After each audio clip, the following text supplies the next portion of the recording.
There's a war in the feeling, they ain't keeping it real. They think it's easy to peel just cause they flipping those bills. The only vote is for Hill, but if I Trump it'll cost. We already walking dead in the land of the lost. I've been taking it way back, say Jack. Be my own wicked woman on the track while you twerking in the trap. I'm gonna get them plaques, yeah, my mind is on them racks. I'm just stating loosely facts, go and get that contact with your loose leaf ass. Leaning on the wall with your bathroom pads. Need a Wonder Woman in your life, hold fast. I'm gonna tell the truth, but you puff up pass. Speak my vernacular. Speak my vernacular. Speak my vernacular. She back, For unlawful carnal knowledge, I'm wedged into worry while they suck and hurry. I'm just skating, do my derby. Watch these cameras all pervert me. Won't respect my name and dirt me, but I woke up early. Even when I'm fucking late, I'm applesauce and frosting the cake. Bake your plate A while they ingenuity's ace. I'm planning an escape with the Save the World 10.8. Love potion number 9, fine dine. I want a piece of American pie. Lie under pudding pop shot that I ate the chocolate up. Why they sell me Californication? Afro on Rodeo blaxploitation, and all this to the congregation.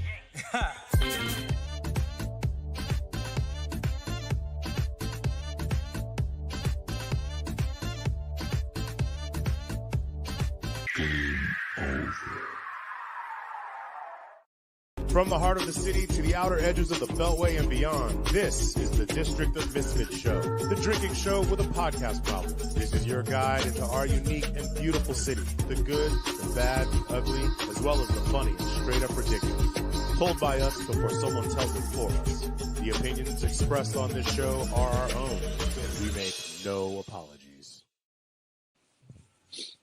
Brothers, sisters, cousins, kinfolk, friends, and frenemies alike, welcome to another episode of the District of Misfits show, the drinking show with a podcast problem, the podcast for the rest of us. I am your boy, Boo, here with my cohorts, Marcus and Val, and our special guest this week, Lou Bernard. How's it going, everybody? What up, heathens? What's happening? Thank you for having me, guys. Yeah, man. Thank you. It's good to be back. I've been off for the last few weeks. I know I've some stuff, and I think I might actually owe myself a penalty shot. You definitely do. So you're kind of rusty. Man. So. Oh, well, you guys didn't tell me I could drink here. Oh my goodness. Man. Oh yes, it's highly encouraged. I meant to tell you that. Now is the perfect time if you want to. You're in a bar. If you want to step off camera and take care of your business and come back, there you go. Oh, there you go. Little Angel's Envy on the side there. Yeah, get one of your minions and make it a cocktail. Yeah, well, no, they already closed. They're already gone. They're like just. I keep looking at the camera right now. They're all like shutting them down. That's why I told them. I said, "Don't bother me." Ladies and gentlemen, if you've never seen a restaurant office, there you go. That is it. It's a lot going on here. The magic that happens behind the scenes. You actually don't see the mess I got going on. I have to clean every Sunday here because there's a lot going on here. But anyway, that's why we turned the camera the other way. So, for those of you, welcome back, Boo. Thank you. Good to be back. For those of you just tuning in, this show is being brought to you by District Dogface Studios, and it's good to be here. And if you are of the liking, sharing, subscribing persuasion, we encourage you to do so. Go to Facebook and Instagram. You can find us. We're the District of Misfits show. On Twitter, we are at DC Misfits. And you can go to our YouTube channel, subscribe there, where you can watch this live or other episodes, previous episodes, along with other podcast content created by District Dogface Studios. And on Twitch, we are District of Misfits, all one word, all mashed up together. And you can go to crushingdc.com. We got a bunch of fun new items uploaded for all your holiday and general shopping needs, and you'll be doing us a big favor too. Well, man, all those social medias, I don't feel like I'm old and like I don't even have any of that. What is that? But wait, there's more. Oh, there's if you're interested in being a guest on this show, sure, creating a podcast of your own, you can reach out to us at districtdogfacestudios@gmail.com. Nice. And that's the spiel. Marcus, what do we got going on this week? This week we are going to talk about some Roy Boys, some sPACy I tea, like Row Boys. The buttholes, sPACy tea and cocktail lounge. buttholes, and surviving Extra the week. buttholes. Extra buttholes at that. My friend Rhoan has finally decided to join the show, so he will be playing Jamie tonight since he's late and wrong. Oh, I wonder where. I hope Jamie's okay. He's sort of. I don't want to say he's MIA, but Rhoan, welcome to the show. Your sound's off. Good start. Yep. Thanks. what up, Rhoan? Welcome to the show. Rowan? Oh, your sound's off again. You're muted. Oh, yeah, I know. There. Hey, Boo. You're There you go. What's up, Val? You're filling in perfectly for Jamie, so this is great. So Rowan's been on the show before. He's been to a couple of our live events we've done. He's an old friend of mine. We go back to my Annapolis days in the restaurant industry. Oh, I love Annapolis. So Rhoan is I guess I can call you a world traveler. Something like that. Is an arms dealer, works for the enemy. Annapolis used to seem really far away. Right? Not so much now. Wow. Not So not now. far. Before maybe a little bit. Driving an hour and some change now is like kind of not really like a big nothing. deal. So Yeah. Annapolis is a lot more. Shit, I used to make it a accessible 40. I had a fast car. I'd make it in 45 minutes. Half an Well, hour. I didn't want to snitch on. I didn't want to tell on myself. You know, I got. I know Don't it be doesn't like, take hours and change Annapolis to is get there. 20 minutes away. I know it doesn't take that long to get there. I just didn't want to snitch on myself. So. I've been pulled over many a nights. I mean, it's a straight line most of the way. Dude. It It's hard is not a to do straight that line. shit There's slow. There's a couple. I mean, I had a Mazda do, so I fucking that last stretch into DC, like the last couple exits, there was a couple sharp turns. So I mean, a race car. And that Oh shit wait, into 50 the- coming back in. Yeah, Yeah. Yeah, it's yeah. You fun. take those turns tight. They're nice. So, right on, Sure, right man. on. So here we are. Um, Boo's so a how little about rusty. It's this? been 4 weeks. It's been 4 weeks for Boo. He's a little I rusty. am not only am I a little rusty, I got a little cotton mouth too. I broke a cardinal rule. I usually don't get high before the show, but here we are. And so, The I highlight. never would have guessed. but to keep things moving right along, That's funny. my name is Crushing Boo, and you can find me on Facebook, Instagram, Twitter, and sometimes TikTok under that handle. Cool. How about you, there. Marcus? I'm that guy. I'm that guy. everything. Keeping it pasteurized. Keeping it. And Miss Torres. You can find me on the Book of Face at Valerie Michelle Torres, Michelle with 2 L's, and on Twitter and the Insta at VMTDC. Good job, Al. Nice. I did it. Gentlemen, you guys got some socials you want to throw at people? No, Tell 'em I'm where you- good. He said, "No, I'm good." Oh my God. Well, I'm not Lou, as where can hip we as you. find you? I'm not as hip as you guys are. I can tell. I don't have Twitter and Twitches and all this other whatever's going on there. But you got But you can Instagram. find me. You can find me on IG. Yes, Instagram at LuiVindC. It's called Louis V in DC. Okay. Facebook is Lou Bernard, my regular name. Don't really be in there much, but you know, I check them out sometime. But yeah, I became a social media. I became a little bit more social media the past 3 years. Before that, I was like, Yeah, I become a lot less. I got just- one. I Sure, have- you can find. You know, like that's I mean, Twitter, I what have is a that? Twitter account, but I don't ever use it. I think Yeah, I I like don't- same here. tweeted or retweeted maybe like It's just 4 filler. It's fluffer Right. for the resume. Oh, is that right? times. I just Yeah, people are like, yo, you saw whatever such a tweet. I was like, no, but is it on Facebook? Let me go check. I don't know. That's how we know we're getting older because that's all our. main Yeah, thing. I mean, Yeah, like I said, we're so I was really a Facebook guy back in the day, and then Instagram started taking over. So I left Facebook, even though it's open to like pay attention to Instagram, even though they're like, all right, I don't even know what's going on here. But then So- past 3 years, it's like Instagram anyway, and I was like, all right, I'm more Instagrammable now. But yeah, I don't I know. feel like Instagram has become sort of the middle ground, generationally speaking. Yeah, like, yeah, yeah, Yeah. yeah. You know, like I used we to not use it. do Instagram at all. like hardly ever. No, but like it's definitely the more millennial Gen Z like Gen X like thing. I mean, it got me through my fucking disability. So going to sitting in the hospital for hours. Oh, well, that's nice. Yeah, because you probably were bored, so you were just like checking things out. And I'm in the hospital at 7:00 in the morning till like 12, so I had to keep my He'd have to like double up his appointments, so he'd have like 2 hours in between. Go down. Everybody fucking knew me. Fucking, I'd sit and hang out in the cafeteria. I spent 1.5 years going to the fucking hospital. He's high fiving the cleaning all staff. the things to get at like the cafeteria. You'd be like, oh, dude, cafeteria was good at MedStar. I don't even fuck with anybody says that shit. If you knew what you were getting and what day of the week it was, because they did specials, and if I was really, that's nice. Yeah, you got the cafeteria calendar down. Oh, fuck yeah, he's like, yo, I am not missing work on Wednesday. I love that lasagna. Hell yeah. Had TV in there. I'd sit there and be watching Ellen and shit all day.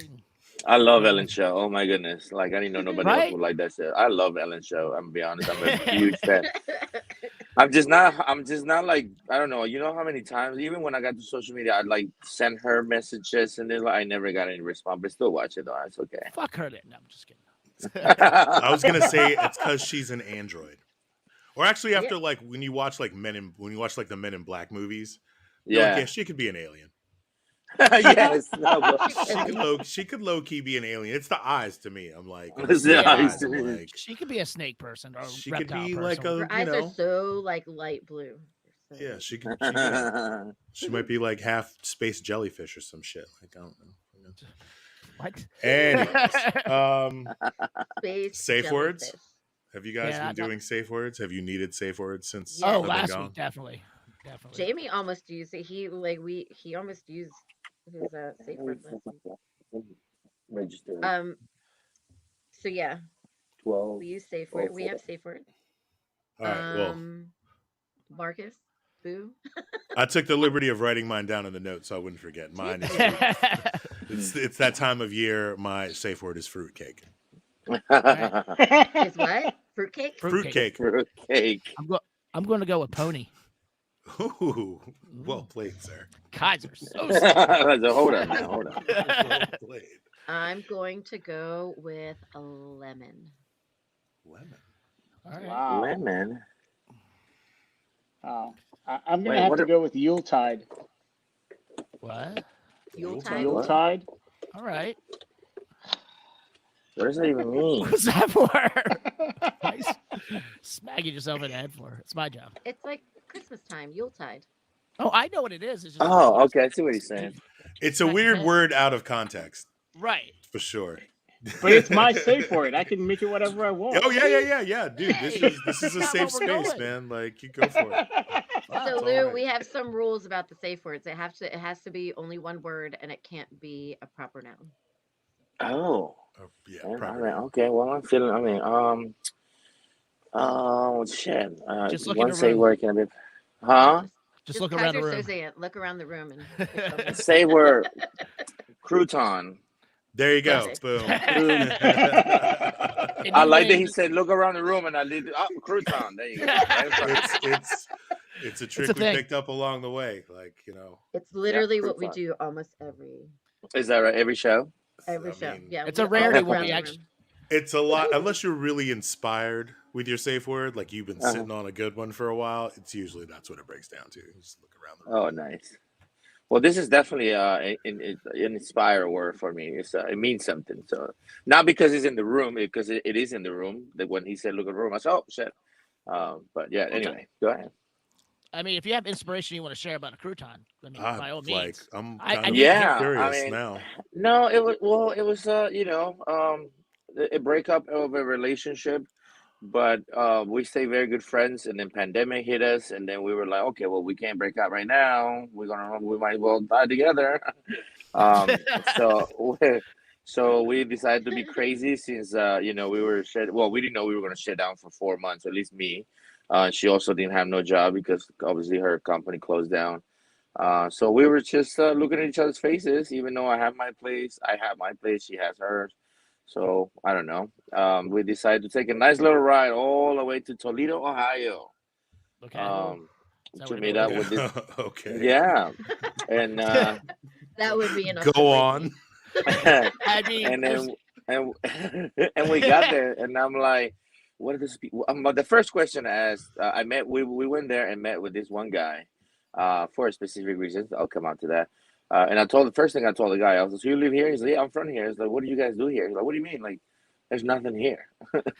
He laughed. He was like, I feel you. You're right. Like but it's our home. And I was like, well, there's nothing but land here and like horses and Oh, cows and he like caught feelings because you were like, there's nothing in Toledo. he did. I think he was kind of like mad, but since I was gonna give him money, he was kind of like, haha, yeah, bro, like, yeah, well, it's hometown. And I'm like, okay, cool, man. But we got a nice little puppy, and it was the color of a crouton, and that was the first word that came out to our mind. And now, it's my baby crouton. I call him Crouton. This is his I name. fucking love it. That's awesome. a very sweet Nice. story. I really Yeah, had no idea where you were going with it. Yeah, so that guy- I will go.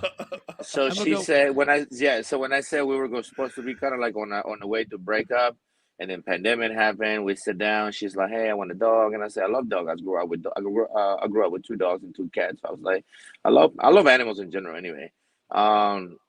And she said, "Well, I searched this guy and this dog that I think I won. It cost like $3,000." And I said, "Well, fuck you, then go ahead and pay." I mean, I don't shit. Go ahead and pay for that dog. If you She's got like, "But I 3 found G's in the middle of a pandemonium, Yeah, I was like, you know what? like- No, I got other worse shit to worry about. You have a great day. And she's like, no, you funny. I'm like, well, I got it for. I found it. I found the dog for cheap. It's not. It costs $3,000 if you buy it from like one of those fancy breeders. I said, oh.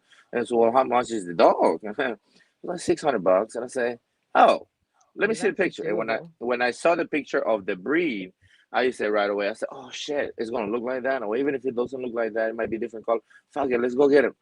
And yeah, we set it up. We jump on the car. It was like the first month of pandemic, and we haul ass down there. Yeah, pick up Crouton and like the guy you bought the dog from, was that who you were insulting? yes. I was like, yo, what the fuck are you guys doing here? Like, what do you He's mean? like, It's we're in like, the middle of nowhere. He's where's like, the what are you talking bars? about? He's like, motherfucker, oh, give me we my have a money. bar down the road. You just gotta go to town. And I was like, well, how long is that from here? It was about an hour and a half. I said, God damn.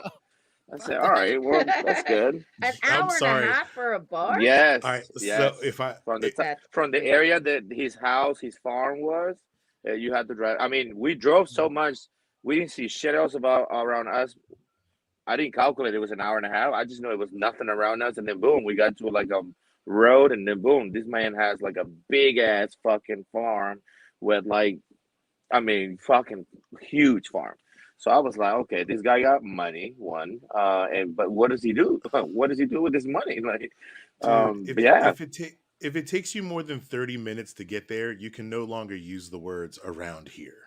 I know that's not. We have that's a what he bar said. around We here. have a bar around I'm here. sorry. Yeah, that's How what I was long like, did it take well, us to get to this That's fucking bar? exactly Like, my question. I was like, oh, okay. Well, where's it at? It was like, about an hour and a half. I said, what? Hour and a half is not around here. I was like, Hour and a oh, half okay. is like an hour and a half is like what? Fucking Fredericksburg. It's going you know on. what It's I'm like saying? Fredericksburg. It's like going on Yeah. deep in Baltimore and shit. I was like, God damn, bro. Like, okay, cool, man. Like, I know you got trucks and shit. I guess it's What not a up, big deal for you to Crouton? drive. That's That is awesome. Crouton. Yes, that is baby crew. I would, that's worth it. That's worth the drive. So when you said Toledo, do that. Ohio, that's where I was like, "Where's this story going?" Yeah. So, I was like, this could be. yeah, man, it got picked up and drove back. His mama was all about it. So I don't know. Yeah, I was cool. So yeah, now we definitely share custody. Some ish we can say. Like I take care of him here there. He lives with her, of course, but yeah. So but when you said safe word. Oh, that's my safe word, Crouton. Like I randomly just post on my social media like I miss you, baby Crouton, and I tag him because he has the Instagram, and He has an people are Instagram. yeah. He had an Instagram before you did. No, I already had my Instagram for years. I wasn't as active as I am right now. That's all it was. Right. Well, you have to But be no, honest. his mom is all about him. Let me see him whenever I can, which is I try to do as much time to go see. I mean, I'm telling you, having a pet is like, and having a pet is not even like 100% yours. It's even more like a lot to handle because you want to see him all the time. Like I want to see the guy all the time, but But yeah, no, we're friends, man. It was cool, man. His mom is a great people, man. She's a great person. So we still checking around. Let me see Crouton when I can and stuff like that. So yeah, it's cool. Right All on. right, so speaking of dogs, I have a TikTok about a dog. And Oh, if you're a snap. dog Oh owner, man, you know what the dog's biggest enemy is. So this ticked a cat, of course. no, not at all. Oh, Stop me from coming in here. Man, you don't really think I don't do this. Okay? Oh, y'all are so cute. Anything y'all bring to me, I'm hopping over. Oh, that's what we doing out here, huh? You done called in the reinforcements. The party's over, huh? My arch nemesis, the vacuum. You a real piece oh of my Oh god, shit. It's the true enemy of a dog. that is Yo. crazy. Actually, true though. I'll be honest with you. That Yeah, is when so PD funny. was younger, he used to hate the vacuum. After a while, Yeah. he just didn't give a shit. But like initially, he was not a fan. I mean, every dog is scared of a fucking vacuum cleaner. Even ones I that don't mean, them things move or make on. noise. They're on the same. They're on the same level as a dog. You know what I mean? Yeah. Yeah. The head is down, fucking like it's ready to pounce and shit. And it's just like I could see it, dude. From a dog's perspective, you're like, yeah, fuck that thing, dude. You kidding me? I mean, I think my cats are afraid of the vacuum cleaner too. They don't enjoy it. Cats are fucking weird. I think it's the noise also. It's like really like loud and whatever, sucking up all that. So they're like, Oh what yeah, the I fuck is mean, going if a on? dog's hearing is supposed to be like way more sensitive than ours, then I can only imagine how fucking Yeah, awful a vacuum because cleaner they can must hear sound. anything fast. Yeah, that's true. That is Yeah, very true. like yeah, that's some bullshit. Nice. So Lou, tell everybody like how we know you and why what you're doing while you're on the show, because we got like it's a twofold thing. So let's get into the Yeah. meat of it now. I think. Well, I think we got to know. Well, some of you I know. Just I got the pleasure to meet today. But I know Val. I mean, I've been in the industry, in the service industry for now total of, if I count all together. I know I started as a part time, but altogether, I guess I'm going to my 13 year now, 12 year now. But I met Val. Where did you start off? I start off right out of college. My first job, it was for, besides my day job, it was working for Georgetown Events. It wasn't Georgetown Oh Events yeah. then, of course. It was owned by the owner of Georgetown Event. His name was Bo. He had one Bo bar Blair. in I know Bo him. Blair. Yeah. He had one bar in Georgetown called Smith Point. Republican, Democrat, all mixed up there. So yeah, I got to my office. Working was around that O Street. It's like Wisconsin. I know where the bar is. Um, and he had, of course, Latino people working for him. I became friends with one of the Latino guys, and I don't know, just became friends and started hanging out at the bar. I was the only brown person among everybody in there. So everybody was like, "Well, why does this guy have a suit and he's brown?" I'm like, "Hey, man, I work around the corner. What's up?" But we became friends. Bo is, I said Bo is the most nicest, good-hearted, racist motherfucker. Um, I and mean, I'm I'm gonna be gonna say honest. that's accurate. Yeah, no, Okay. he's dope. I used He to work with helps Bo at you. the third edition. He Oh was no shit. yeah, he was the door guy when I was at Nice. the third. He has a good story too behind it, to be honest with you. Like, he was just GW guy, Georgetown grad, this and that, earned money from his mom. His mom had two big antique shops in Georgetown, which she made fortune out of.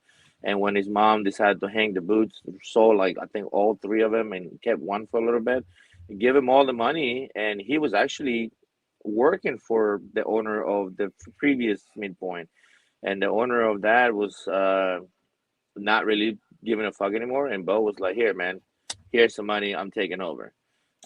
So That's yeah, that's and then tragic. next, yeah, and then and Bo took over that, and next what Bo do is flip. Yes, that's exactly what happened. Thank you, Marcus. Yeah, thanks, mom.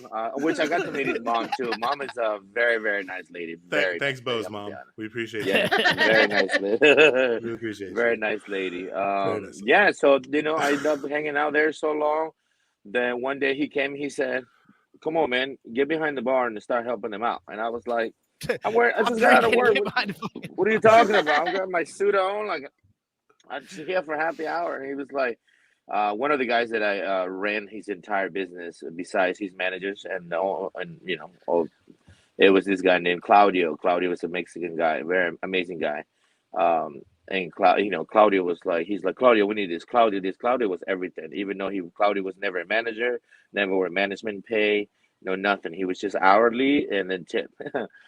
But yeah, no, Claudio one day said, hey man, like, you be coming here for so long. You were friends with all the bartenders, managers, both fucks with you hard. Like, why don't you just come be barback with me? And I was like, I'll teach you. I'll see. I'll show you things. And I was like, at that point, I had my mentality of, bro, man, my 8 months out of college, I got a nice job. Like, fuck all that shit. But after 3 months of continue talking to Bo, continue talking to Claudio, boom, next thing you know, I'm barbacking in there. And yeah, so I don't know. I somehow found. So I was on that side of the bar of like, hell yeah, I love this bar. White girls all day, every day. Woo, right? Then next thing you know, I'm getting a sweet ass paycheck for my day job. And then I start working there and I see the end of the night cash money. I say, oh shit, fuck the white bitches. I got money. So I was like, oh, I'm in. So then never look back after that. I did continue working my day job for I said 4 years, 5 years. I think at 24, 25 is when I said, done. I'm going full time. Fuck this. 24. I think 24. Yeah. So I think I did the whole 9 to 5 for a good 4 years and a half. So, and then I said, fucking, I'm in. But I actually said that because those 4.5 is when I say, yo, Bo, well, fuck yourself. Thanks for everything. I'm out. But through those 4 years, we did Smith Point, helped them open the first Surfside, which it was a seasonal bar, rooftop bar in Glover Park. In my hood, in Glover Park. Yes, Glover Park. Yeah, we opened Surfside there. The thing about Bo is like he loves you. Like I said, he's the nicest guy, good heart, but he has like that no white people first. You know what I'm saying? Like you will not find no bartender, no management, no anybody with any title besides you're the cashier, you're the boss boy, you're the food runner, you're the bar back. He always have people that don't even know what the fuck they doing, but because they're white, I want to be in the front. And I acknowledge that because I obviously, I'm educated a little bit. Thankfully, I had the privilege to be educated. And all these people working were not. They were like, normal Latino, English is okay. Like, yo, I'm here for the money, so they didn't care. I did. I was like, look, man, I'm doing a whole lot more, and I'm better than all these guys. Like, why the fuck you don't give me a position, right? So anyway, so we opened Surfside, and then boom, we opened the bullpen, the first bullpen, which is 500 people in front of the stadium. And then from the bullpen, another years, and we opened the fairgrounds, and then the bullpen became the bar inside the fairgrounds. That's when he took over the whole fucking block. My first year there, and that's when when he really became rich. That's when I knew, okay, he's rich, because he was like, yo, I got when you this. knew he was rich. Dude, Well, can I ask you a yes. question? I got a question. Let me tell you. Yeah, go ahead. I got a question. Like, I don't know. For some reason, my brain is just not capable of fathoming this. But like, what's it like to work like in, like, I'm gonna use the word Caucasia for lack of a better word. Like, it's just so deep. Like that fucking. Well, I come from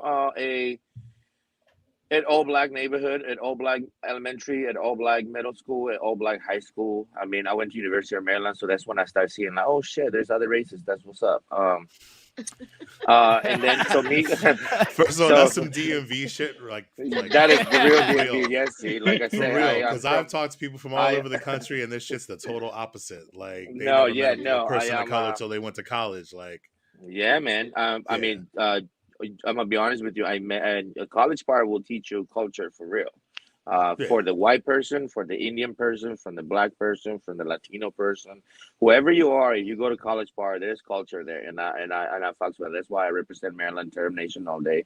There's it's some good memories there, and I still have a lot of good friends, good connections that has been following a good from all over, and it's a mixed crowd. I mean, because yeah, Maryland is dope. I mean, you can be whoever you want to be if you still want to be uptight. Fuck that blue collar, Trump all day. Well, be you, but a lot in there in the College Park is dope. And it starts with the folks that go there. The people change there, so that's a good thing. So why did their sports team suck so fucking bad then? I know. Well, that's exactly why I only follow my basketball team, which we ball Yeah. tonight against the Gators. That's why I only follow the lacrosse team, the women's basketball, which I'm still sending emails saying like, "Yo, what the fuck are y'all doing? Why are you not Listen, giving in me? Maryland, Why are you not?" if you don't have a good lacrosse team in Maryland, you need to go. Well, we recently in this new era we are lacrosse champs. Not necessarily this year, but like we in like in the past 4 year Right on. circle of lacrosse champ, women's basketball champ, Big Ten champion men's final Sweet 16. We are soccer champs.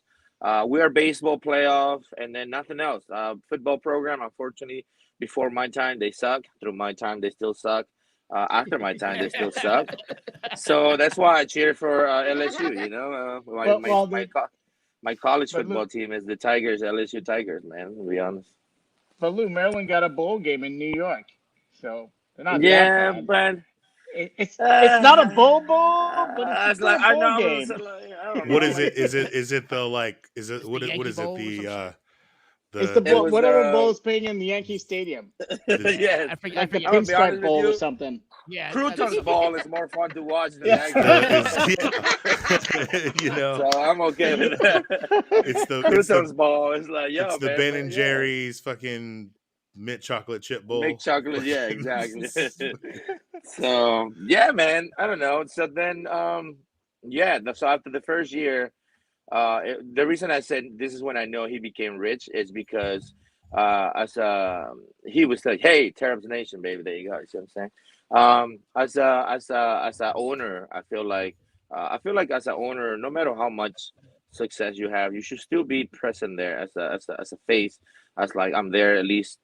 I don't know. The week has 7 days. You don't have to be there at that point of your ownership, but you could be there 3 days out of the week. He stopped going there. Now it became the point of like he has a super manager to another manager to this manager and then the guy manager and then this manager's manager. And I was just like, when there was problems, we used to just directly talk to her, and he'd be like, "Yo, I got you there. I'll do this. Oh, I'll do this." Even if it was like, "Yo, look, yo, Bo, man, like I know payday is like next month, but or next Monday, but like you think I can get it today?" He's like, "Hey, oh yeah, I got you, man." It was not like that no more, and it wasn't about the money. It was just in general. Like that's when It you knew became a that corporate structure instead of like, exactly. It's a huge corporate right now.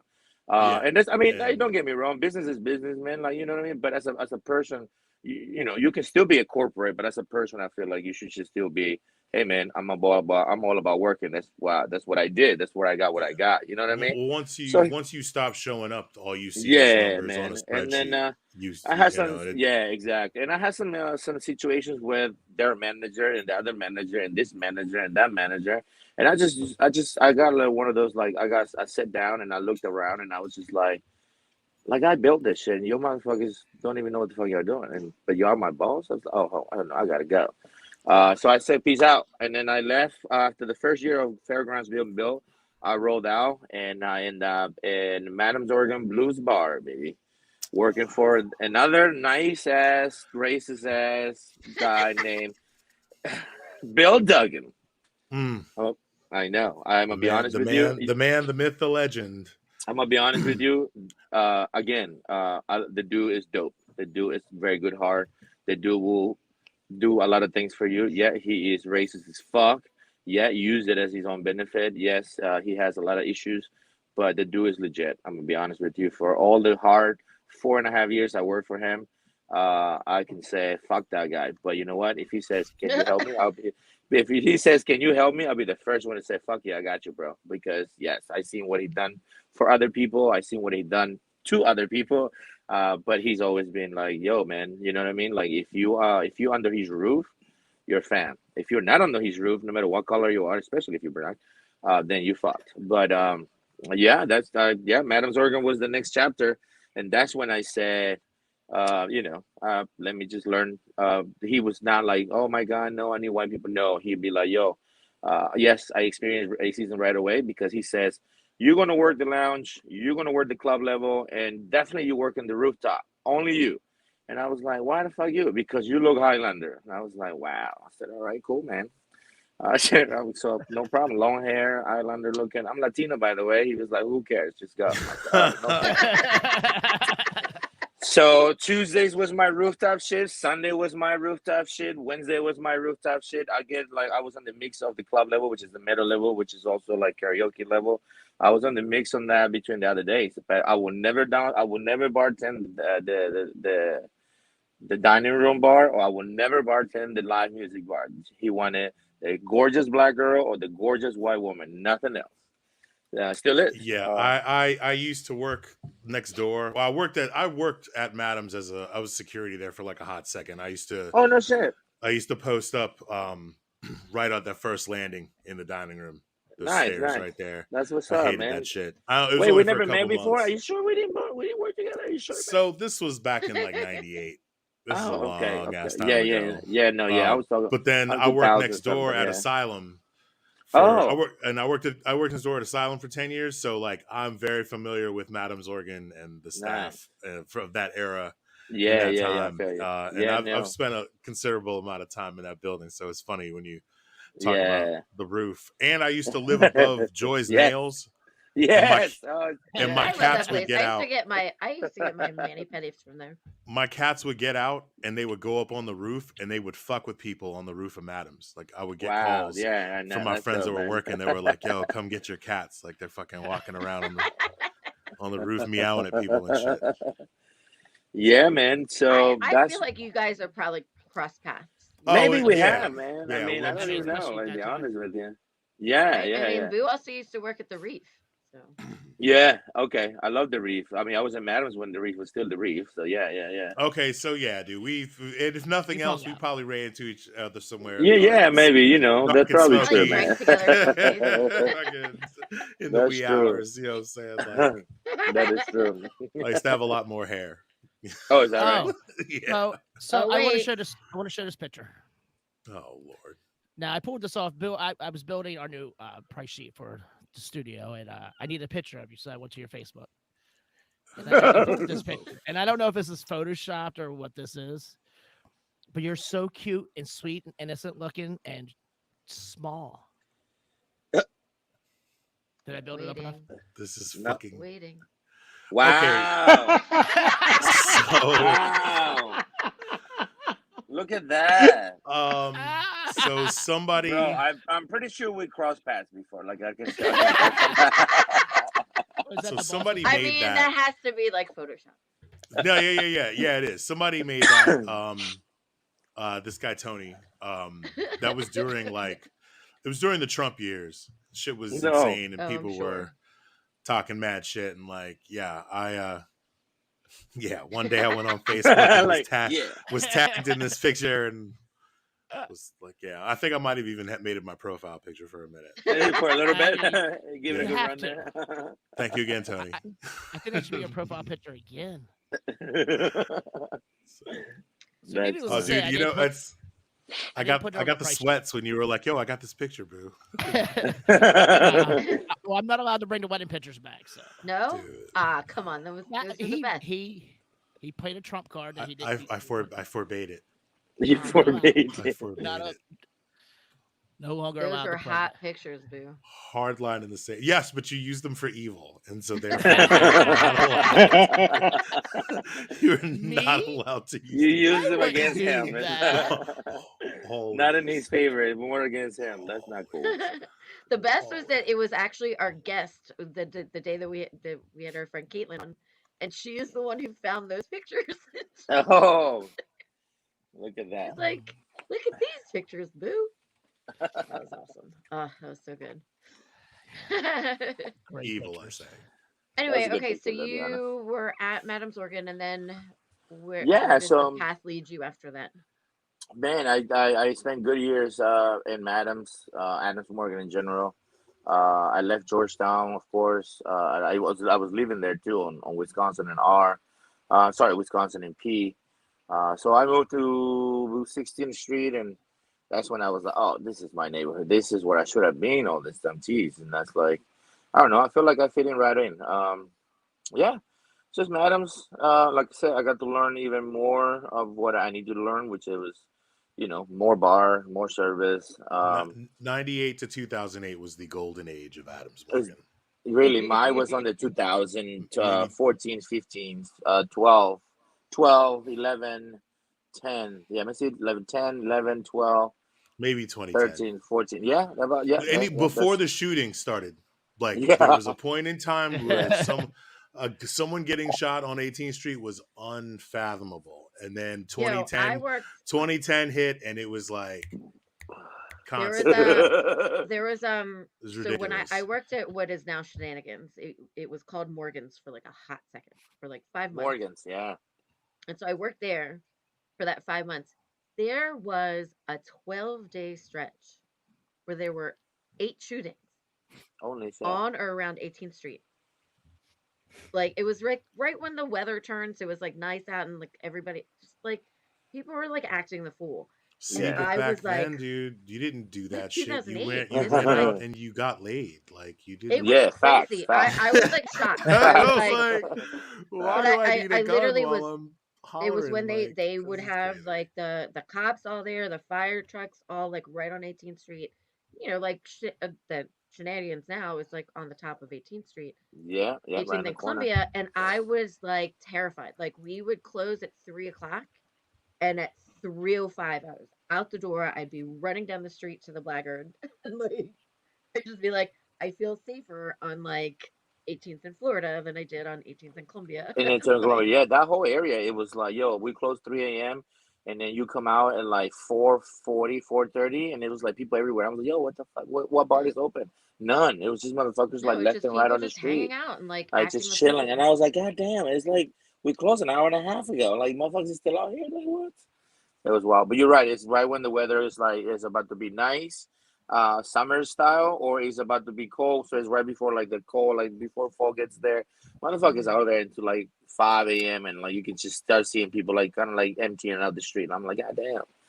Acting the But yeah, fool. yeah, exactly. But yeah, man. I don't know, Okay, so madams. now what are you doing nowadays? Explain to us Nowadays, where you are now. after yeah. So nowadays, I'm a little a lot of changes in the past 3 years, we can say. So I got teamed out with Frank, which has started as a beverage director here for Roll Boys. That's actually a story if I'm going to share that later, maybe if I get a chance. But I got to work with him. I got to be his bar back here, and which he was like very surprised that I wanted to do that. He was like, "Lou, why I At would Roy not Boys? let you do?" Yeah, I started as a barback, which Zach was very surprised. He Hmm. was very surprised. Jay, I don't know if everybody knows Jay, but Jay was very surprised. Like, yo, what the fuck are you doing? You're barbecking? I was like, yeah, man. So I took a year off. Some events happened where I saw anyway to forward, and we can get back to that later. We can get back to that later, but with no problem, of course. So I Madams Oregon, close to 5 years, almost pretty much five done. That's how me and Frank became friends because he was across. He opened up Roofers Union. I was still in Madams. Boom, not from that, and then we end up getting in the same circle with a bunch of friends. After Madams, Nico's kind of like recruit me slightly to like, yo, come through to To the Blag? to the Blagger. I said I was like, bro, the Blagger is my bar. I go there every Monday for hang out with Bo. So then, I end up in the Blagger. Boom, 5 years on there, and then I took a year off because of some events going on. A lot of drama, a lot of things happened, a lot of exposure and this and that. So I took a year off. Decided to say, you know what, let me regroup. A lot of things was going on besides the Blagger. So I was like, let me go back to the 9 to 5. Let me see if I still got it. And I went to the 9 to 5 for a full year. Once I got the hang of it again, I was like, okay, yeah, I love the 9 to 5. Nothing wrong. I know what I'm doing. But I wanted to go back in the industry, so I ended up working. I was blessed to actually work Fridays, Saturdays only. I was bartending for Dakota here on U Street or Florida, like, Yeah, whatever. yeah. Yeah, yeah. So I don't know. I met Frank one night again, and I mean, not that we didn't talk to him. We talk, here or there, but like, I didn't know that he was opening this place. And I ran into him at Capo, one of the like nice parties that we got going on every other Thursday, throwing shade. I don't know if you guys know about it, but good folks there. We met up, man. We were hanging out. He was like, "Lou, blah blah blah."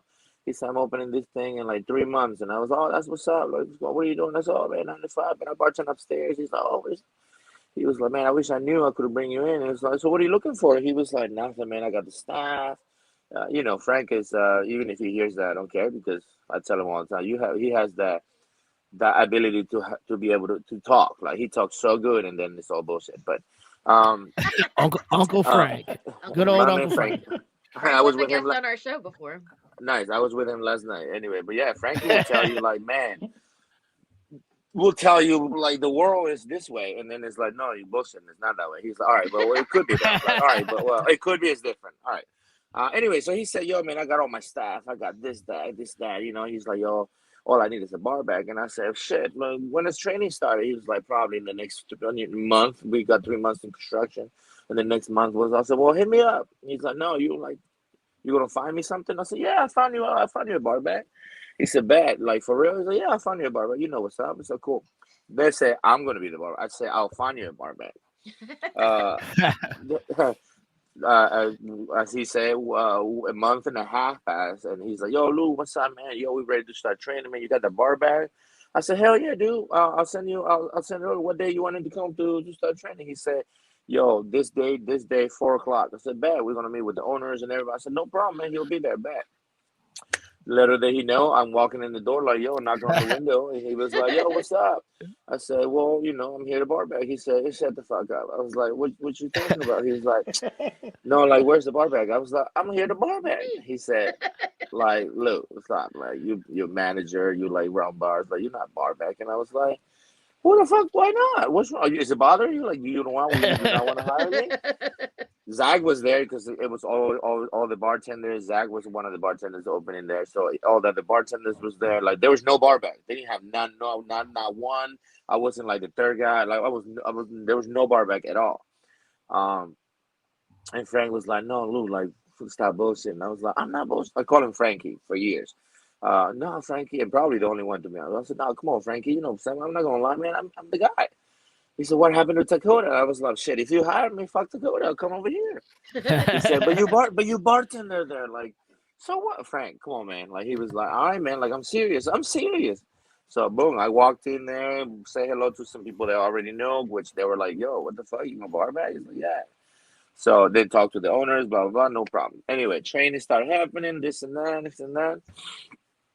And me and Frank got together right before opening, and he said, "Man, you're probably gonna be the best bar back any business could have. The fact that you have so much experience, I don't know why you're doing this." I said, "Hey, man, it's me. I like that's what I do. Like I'm gonna learn, and like I mean, you already know. Like man, you was doing this. I was already in the cocktail world a little bit. It wasn't like I wasn't like that good at the cocktail world.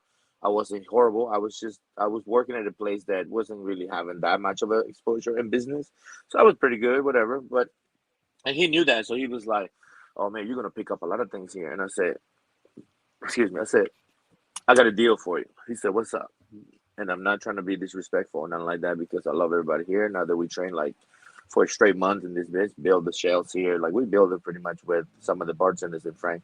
And then he said, "What's the deal?" He said, "I said." Opening, I opened business before, and I know that opening is always cool, it's always up, but a lot of people don't make it. I said, as soon as the first person to drop, I take their spot. He said, man, I feel like we're gonna be here for a while. I said, then I'll be here for a while. But as soon as the first one dropped, I'll take that spot, and then we hire a bar back, and I'll train that bar back. He said, you own. I said, okay. He said, why are you making this up though? Do you think somebody's not gonna make it? And I'm gonna be honest with you. I said, hey, humbly, I said I can see two people within the next month. He's out. I mean, that's He what happens said, when you open a restaurant. Yeah, and he nobody, and he you said, never finish. "Come on, Lou, don't say that. You can't say that things, man. Like you wishing somebody don't make it." I said, "No, I'm not at all. I'm not even saying any of that. I'm just telling you that for experience. I'm telling you right now, like, and for what I see how certain people are working right now, like I gotta just tell you that I'll give him How it 2 months. I'll give you 2 months, and I just want to know that if I'm right, I'll take that spot and I'll train a barback." He said, "You on?" I said, "All right, cool. 2 months, three of them." And I took the first one, and then I came in the office and he looked at me. He said, "You fucking asshole," and I was like, "I just know what I know." No, but I mean, it says a lot. It says a lot about the owner that he doesn't know that. Yeah, so I was It says a like, lot about him that he doesn't have the experience to know that like turnover is turnover. Any new And it place is gonna happens. Yeah. have God, yeah. turnover. Period. I'm Well, telling that's you. the thing. I So mean, like Frank would know that. Like you, I mean, it's just funny that he was just like, Well, I Frank think knew. I just Like think I just think Frank was a mm, bar manager, but like yeah. I just think that he didn't he knew who he was hiring when it comes to like certain people, and then he hired other people, but didn't really know these people. I know these people, but I'm not gonna be here because I would never do that to nobody or anything. That's why I say, hey, no, I'm not trying to. But I knew that they're not gonna make it because I know those folks didn't make of it before X, Y, somewhere and else. Z, So certain Right. exactly. So, attributes. but I wasn't gonna see that, yo, Frank. I know this, that, X, X, Y, and C did this, did that. Yo, they ain't gonna make. No, I'm not gonna do that. I'm just gonna be like, whatever, right? Imagine they might have made. Imagine if they were actually would be like 7 months later, a year later, and I'll still be a barback, right? I just thought that for what I know, I'm like, oh, such and such is not gonna work. So I say, hey man, like as soon as something happened, like I'll take that spot. I didn't say, yo, such and such is not gonna make it. Yo, such I didn't say that. I'll tell you that in front of Frank. He'll tell you too. I never mentioned no names, and I just said, yo, I feel like it's open in business. A lot of times people don't really make. I said, as soon as the first one drop, I'll take that spot, and then I'll. He said, all right, man, cool. So when that happened, I get like I said, he saw me in the office. He said, you fucking asshole. What? How did you know that? I said, I didn't. I just business, man. Like it's open in business. It's usually like that. Um, and then when that happened is when I let him know, not necessarily verbally. I just let him know by actions. I'm like, I'm your lead bartender, bro. From this point on, I just don't think you know that. Right and on. and next thing you know, Frank was the easiest job ever because everything I did was everything, and he was just looking good because I did everything. Don't get me wrong. It was like, Lou, we about to make a new menu, and he has all these drinks and this and that. Boom, I batch it for you. I make it for you. I did this for you. I everything was me, and I just stayed here. I'm still here. A lot of things changed, of course. He developed a different approach to this job. Ownership did not like it. There was he said, she said, he said, and I was like, and I don't play that. So when I got the call and said, hey man, I want this ownership called me and said, we want this from you, we want this from you, we want this from you. I said, shit. Well, if you paying this man this much, and if you paying that man that much, and if you paying this man that much, and I'm ruining all these people's 3 jobs in one, then I need this money. He said, oh, well, you got it. I said, shit, say no less. And right There you go. and right away I called Frank and said, hey Frank, I'm in Robo's, can you come meet me? He was like, oh, I was actually about to call you too, like let's meet up. He came in here and he said, hey man, this is what happened. I said, yeah man. And I told Frank, I said, I know you for 10 years. I don't think they know that. They probably think, because I think the ownership here think, not only they don't know my resume, they didn't know my resume, they just know that I was running this fucking business. But when they asked me where I come from and I showed them, they were like, only five. Like, Frank knew that. So so anyway, that day I told Frank, hey man, we know each other for 10 years. We're friends for 10 years. I'm not here to be, he said, you said, like, cause he was like, oh man, they, this, that. And I was like, well, they said this, and that. And like, I'm not trying to hear that, bro. I love you to death. I'm here now. Hopefully no bad blood. And he was like, fuck no, Lou. Like, I'll anything you need, I'm here for you. I said, bet. That's what I want to hear. And then I took over Roboys. Yeah. So what's your And exact position there right now? uh, as of um, as of this past month, I am 3% part of operation manager ownership to Draw Oh, Boys. Right right on. on. Before Congrats. before that month, became the general manager and bar manager, beverage director, if you want to call it, for the past 8 months.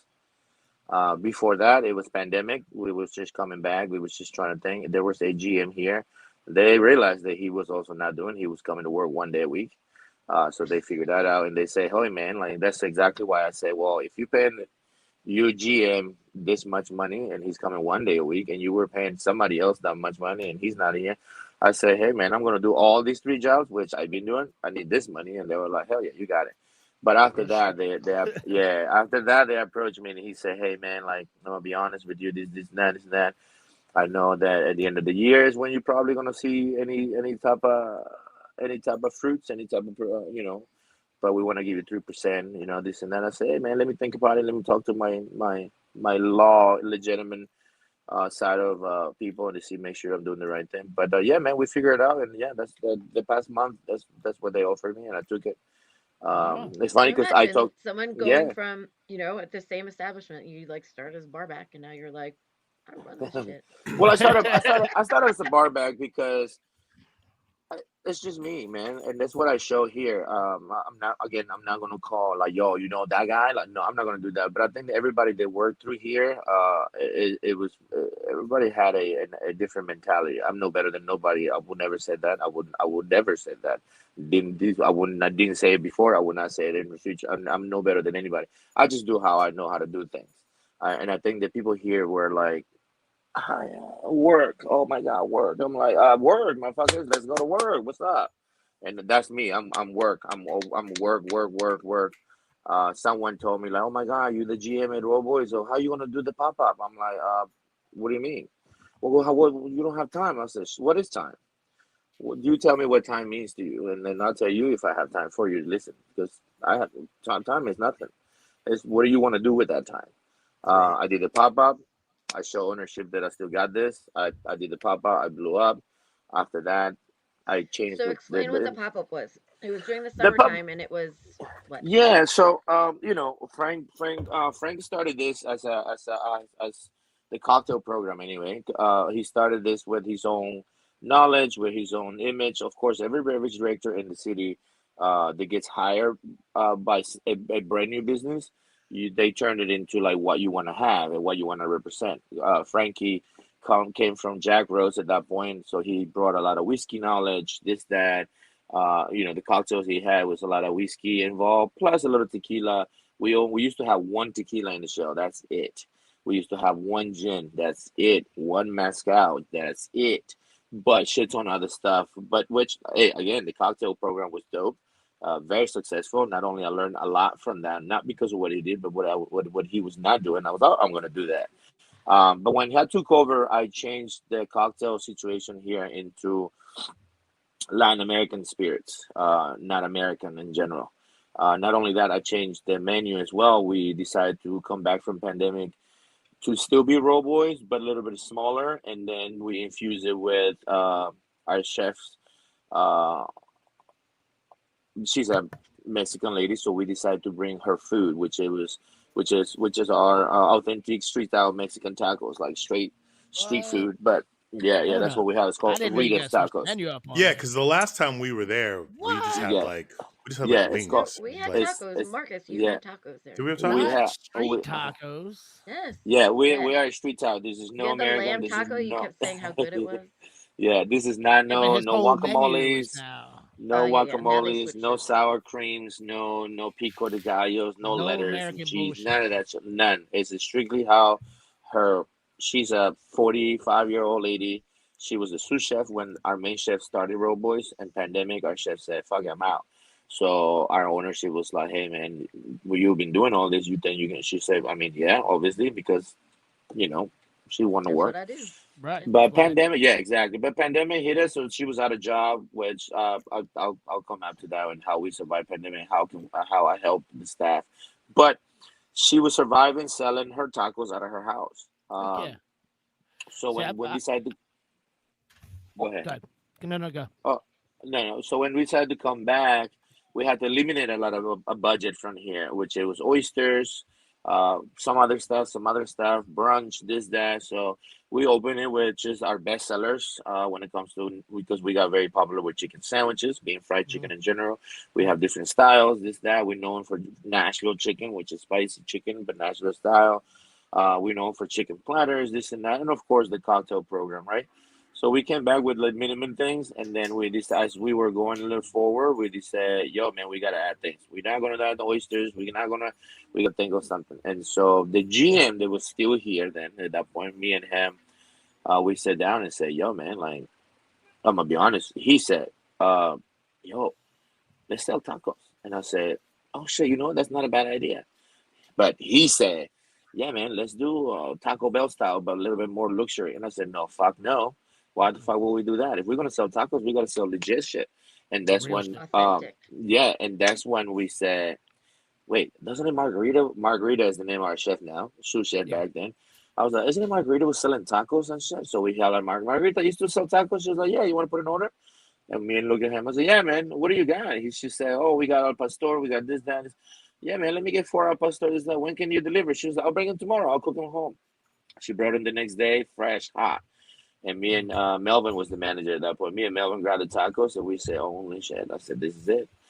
So we talked to Scott and John, which are the owners here, and they talked to the partnership, investors, however you want to call it, and boom, Rita's Taco was born, and we Nice. How Really? late and can not we only get these tacos?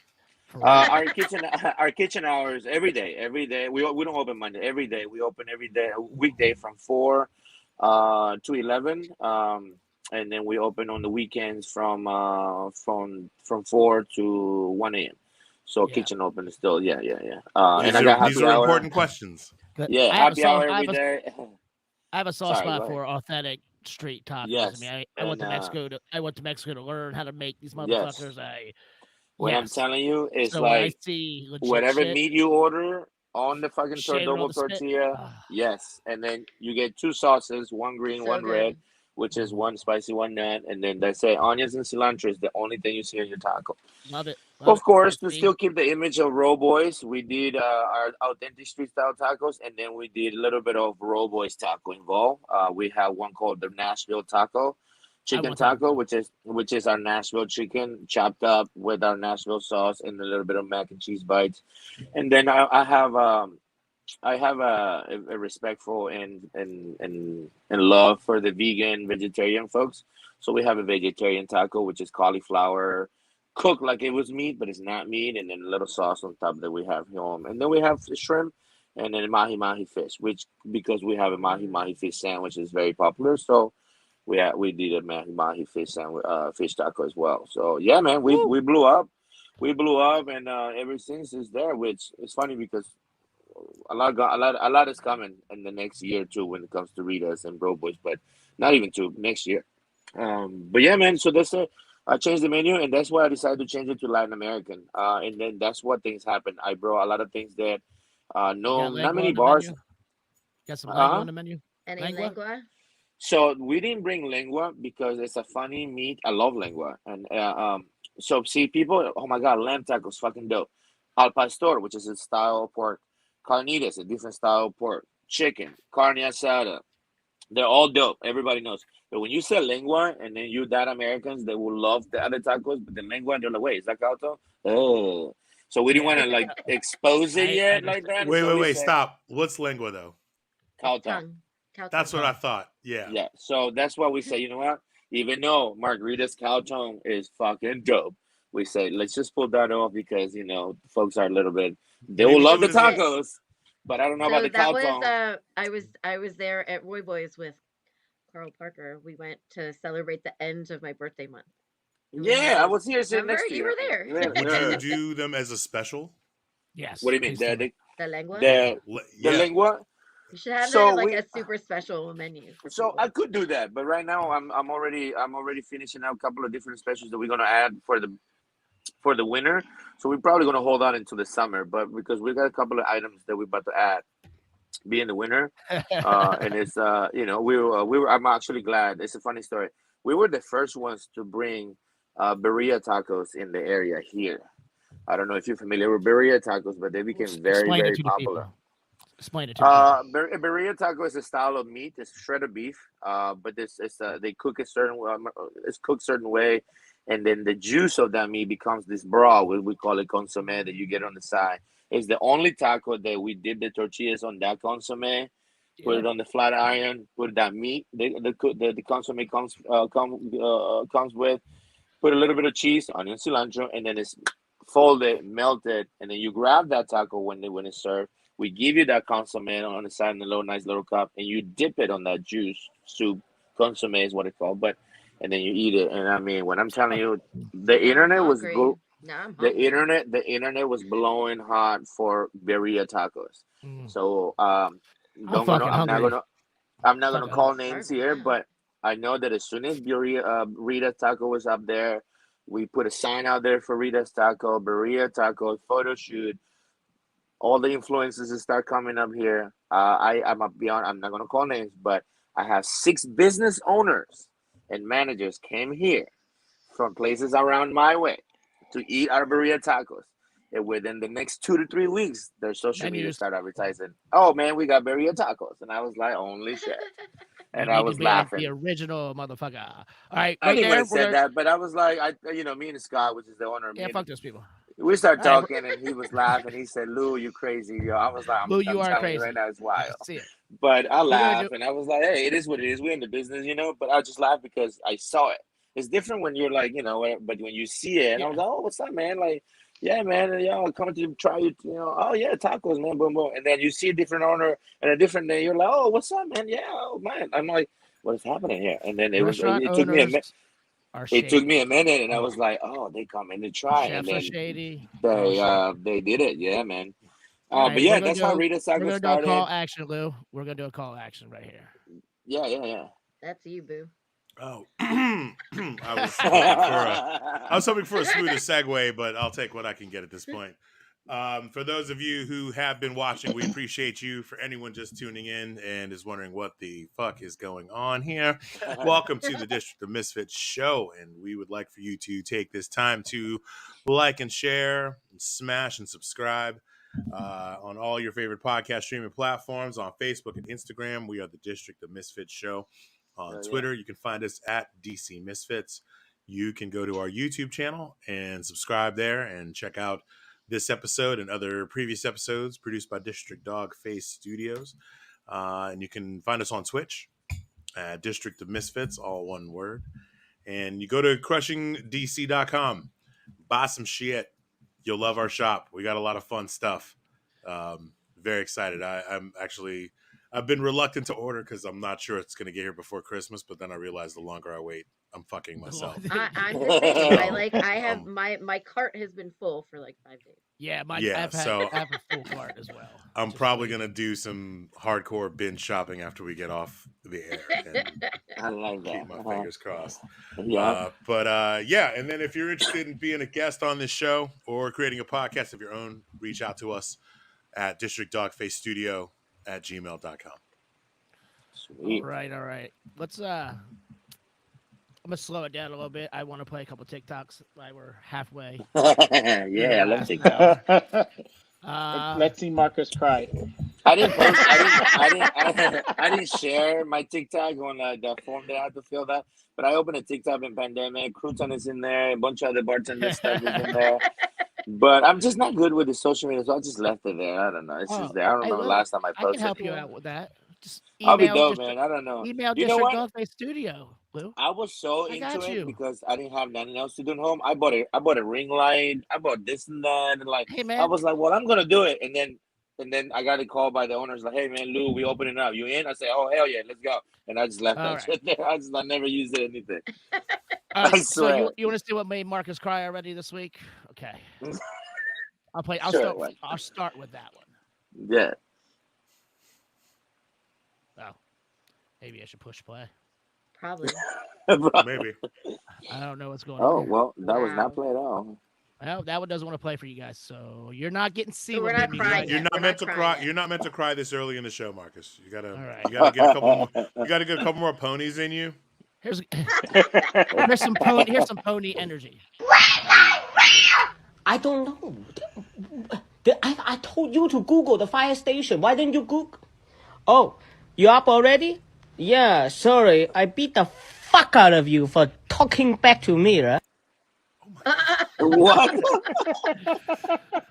So I'll play that one again so you get the concept of what happened. No, I got it, dude. I was raised by a black woman. I totally understand. I completely understand what just transpired. To see it unfold like that, it just took me by surprise. Yeah. So, living in Washington, D.C., we deal with a lot of down by the river people. Yeah. Down by the river. And the anniversary of those people is coming up next month, so this is their energy. 35 years old. I am divorced, and I live in a van down by the river. He's divorced. Hey, at least he's divorced. Goddamn it! Shit. Imagine he was still living with him. I want that as my ringtone. People are gonna look at you and be like, "Yo, what the fuck's wrong with you?" All right, so usually I do something dark, humorish. So. Oh boy. Uh oh. Speaking of pedophiles. Wow. Say what you will about pedophiles, but at least they drive through school zones slower. Hi, I'm Kevin Spacey. Welcome to my TED Talk. Oh my God. I just like the mask. Wow. What? Wow. Wow. Say what you want to say, but at least they drive slow through the school. I mean, yeah. It's equal Why wouldn't parts they? twisted and timely. Yeah, like why wouldn't they? Of course. Wow. Right. That was This is that was pretty cool. that was special there. Yeah, that was special. So let's this is a cool little product that Boo shared with me. Prosthetics. This is really neat looking. Prosthetic? Yeah, Prosthetics? Prosthetics. Prosthetics. I can't talk. I'm missing half a lip. But this is kind of cool to see that they're doing this for people with no limbs. It brings style to the prosthetic by having an alternative style that focuses on what's there rather than what's missing. I set up the Alternative Limb Project. We mix technology, medicine, art, and there's a human being with a story at the center of this. Wow. Cool. Wow. That is actually dope if they actually doing that. Well, I mean, eventually they'll militarize it, and next thing you know, there'll be motherfuckers with bionic arms. That and is shit very running true. shit Next up. you know, Like, they're gonna be like, "Oh, we developed a new it's weapon." There like you go, all boom. things, it starts off as something innocent and benevolent. Well, I have a TikTok on the medical industry and how they make money too. Do you have any TikToks with like I don't know, extraterrestrial situations or UFOs kind of thing? That's a very good subject to talk about. I mean, I mean, at least I for me mean, it is. I don't know. I pay attention to a lot of that world, but yeah, I mean, they'll be here. They'll be here soon. Don't worry. Oh no, they've I been mean, here, hold and they're up. like, No, we're what I like, meant they'll be here. Like they're gonna be like, okay, they're not gonna be covered. They're like gonna be out here, like just. we're I like don't a care, this chicken is- in the oven that's not Yeah. quite done yet. Let me ask, Exactly. bro. You know what I'm saying? Exactly. Like if they fuck Wait with for us that bell that says now, ding. Oh, it's if- ready. if- Oh, it's right there. There you go. if they fuck with us now, it'll make them sick. They just gotta wait till we're They just gotta wait. Yeah. Yeah. just. So, They'll get the Rhoan, you work salmonella for aliens. Rhoan, who do you work for again? Oh, I work for an aerospace company. Oh well, So, if there you go, anybody my would know friend. about aliens, wouldn't it be your company? Probably not. Really? Oh, you just don't want to say anything. It's okay. I got it. Well, I will say, That's it exactly what a dude from an aerospace company would say, bro. Would say. Oh no, not my company. I don't know. Maybe the other guys. next door. We're I on don't to know you, about pal. but to be fair, it took him 5 years to tell me what he actually did at this company. So, it. and I had to get him really drunk just to get him to tell me that.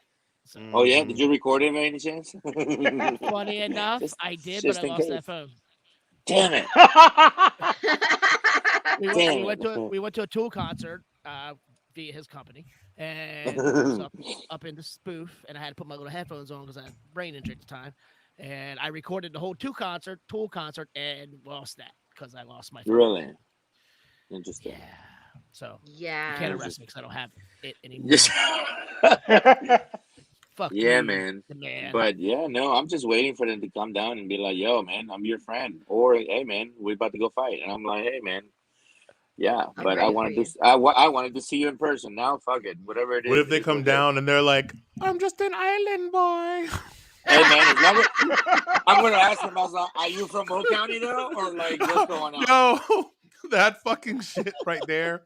Out of No, all, But people all the confuse fucking- it because they were not making fun of Montgomery County. So No. they get questions asked because I've seen that before. There was a people that says, "Hey man, I'm from Mexico. Am I an island boy?" And so they do the little singing and says, "Yeah, Mexico and blah blah blah." Taquito. Oh, so they you know. tailor it to whomever. So someone said, "Hey man, I'm from Montgomery County." This is why I said, "Yo, they are in their shit," because the person said, "Hey man, I'm from Montgomery County. Am I an island boy?" Now, this is what they did because when they reply, they said Maryland, but they don't. I guarantee you, they don't know what the fuck Montgomery County, Maryland is. They went to Google where the fucking Montgomery County is, and then they were like, "Oh, the state of Maryland, no problem." Because trust me, they do not know Montgomery County was in Maryland. For them to like reply with the song and says Maryland, Montgomery County, yeah, no, they don't. They didn't. They figure it out before they even go live and reply to that comment. I'm just impressed that they can work a Google machine. Like I'm impressed. I'm impressed I'm that impressed that they can even speak English at all. I'm impressed that they were privileged Latino Cubans by the mom marry a rich guy, and they got so much money. They went to they're 100% Cuban. Well, they're American. They're from Miami, but their mom is Cuban. Rich as hell. Went to juvenile, came out of juvenile, and decided to be. They are personally about to be almost $1 million worth in their network, and I'm just Because like, of their what? Because of the dumbass videos and little song that he did about Island. Yes, and I'm just like looking at the mirror. I'm like, should I change my hairstyle? Like, what the fuck is going on? I'm like, why are they about to be $1 million network worth? And I'm just working my ass off here. Like, what's happening right now? It's crazy. But yes, they are insane. But yeah, that's exactly how much they about to be worth. I pay attention to a lot of this dumb shit on social media. But yes. Yeah, I'm not even good at Instagram, but I'm on TikTok. Like, oh shit, look at that guy. I was just thinking somewhere there's a kid with like Island Boy poster in his room. That's crazy. And he's just chomping at the bit to get his face tattooed and oh my god, do his hair up and shit. And I'm just yeah, like, man. A weep for that's the probably world. true, man. I mean, he could have had a bright future as a chemical engineer. Maybe come up with something revolutionary to change the world, but instead he's going to be an island boy. Well, it's just like us. It's just the internet is crazy. It's just like us growing up. It was everything baggy and everything baggy jeans, baggy shirts, this and that, and boom! It comes to one time. Lil Wayne came out with skinny jeans. The whole world became wearing the skinny jeans, and then some people start wearing fit jeans, not necessarily skinny, but they see the style because he went on the stage with the halfway belt going on, no boxers showing, but like very fitted skinny jeans. Everybody, I'm gonna be honest, I'm not a hypocrite. I started wearing some of them jeans too. I was, oh, this look good, yeah. But it's because we watch shit like that, and you're like, oh man, let me go see if I can find that. Like, it's crazy. I wasn't sitting my fat ass in any skinny jeans. I'll tell you that. I mean, not right now. I don't wear it either. But like, we're talking about like early 2000s. I've never worn skinny anything. I like that. I like that. But I was like, are they twins? They are identical twins. Yes. Are they? Yes, they are twins. They're from Florida. Cuban mom. Their dad left them when they were like 4. I see why. Met some rich guy, and that's exactly how the money came out. Except they were reckless. They ended up in juvie for a year. Came out of juvie, and like all this shit's going on. And then they made that fucking video now. Like, and then they made that dumbass video and said that they're like making big money when they were like in mama's house, but then now they making big money, of course. But yeah, it's crazy. That Dateline story is going to be amazing when it all plays out. Like I said, I look at this guy's video and the network, and I'm just like, yo, I'm working my ass off. When like, the fucking for what? Like, you could just make a secret Island Boy video with your. I know that's what I'm saying. I'm like, yo, I'm waiting for my salary check to come next week, and these guys are like getting like thousands of dollars daily. Like, what the fuck? What's weird though is how are they like? Did they actually record? Like, are they selling streams of Island Boy? Well, like, if you Google the whole, it's just like YouTube. If you do YouTube videos, you get paid about a certain amount of likes. So this whole creator found this whole like content creator job is a serious thing. You do that and you go over 1 million. I mean, look at his fucking page. It's like 2 million that likes. It's like they're getting med money for that. Go ahead, Marcus. We're actually pretty close. I feel like I'm the old man in the room being like, well, how do they make money just being on the interwebs? Yeah. Another thing I can help you out with, Lou, we are very close to crossing the first line. No. Connect. Are we? After all this time? I mean, wow. We're not Holy shit, what time is it? It's time for you to let me talk. It's 11. No, I'm joking. No, so YouTube.com. Go to the District of Misfits show. Right. Like us, share, and help us get across that line. I mean, Lou, I get paid by Instagram, so I mean, that's nice. The same thing. That's what I'm saying. Instagram, YouTube, TikTok, all these people. They send me offers like, if you do this, you can make up to this, and blah blah blah. So it's like, I think the first time I did it, a couple $100 they sent me. So. Oh, that's nice. Yeah. I get some messages like that, but then this one I know is just a lie because they're like, oh hi, like, well, we just wanted to go check the message. This they put the name on the Instagram. It doesn't come in your message. It's actually part. I know of that's when you pull the app that's up. It's Okay. That's like Yeah. exactly how I know it's a lie, because they're like, Oh, oh yeah, man, yeah. we're looking for collaborations. We see your Yeah. profile. You could be a great model for this brand, and I was like, that's a lie. I am not. Yeah, I got a lot of Nope. those in the beginning. No. And then they have like two Let me followers. They have delete two that. followers. Yeah, they have two followers. Yeah, Like, and I'm so like, let let me us delete build your. that, man. We'll give you 1,000 followers, and then they have like 2, and it's like, I how know. do- Yeah. It's how- like, what? not good Why do you have promotion. two? Like, how you gonna That's sell wild. me? So, how you gonna sell me a BMW? You driving a Pinto? I Like, what the know. fuck? This is bullshit. Yeah, that's crazy. All right. But yeah, man. So you were talking about UFOs, and a lot of people think they see UFOs and shit. So Boo sent me Yeah. this about drones, and the more I watch it, I'm like, holy shit! I guarantee people have seen things like this and think, And Right. again, this is some shit that like starts off nice and innocent, but eventually will be turned against us. that's Carry on. exactly Right, where I was exactly. going with this. This is Exactly. like, Carry on. this is going to get it's going to get weird, but About to it's get pretty weird. cool.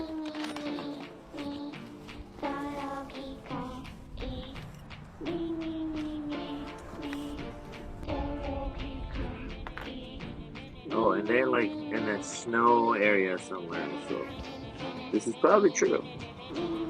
Wow.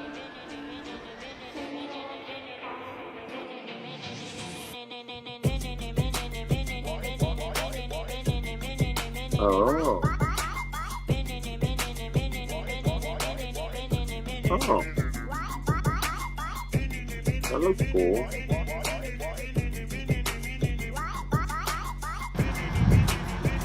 Oh, that is cool.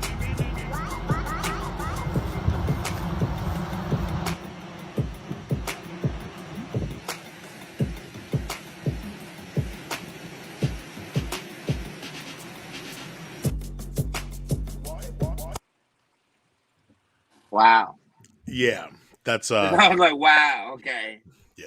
That and the robot dogs.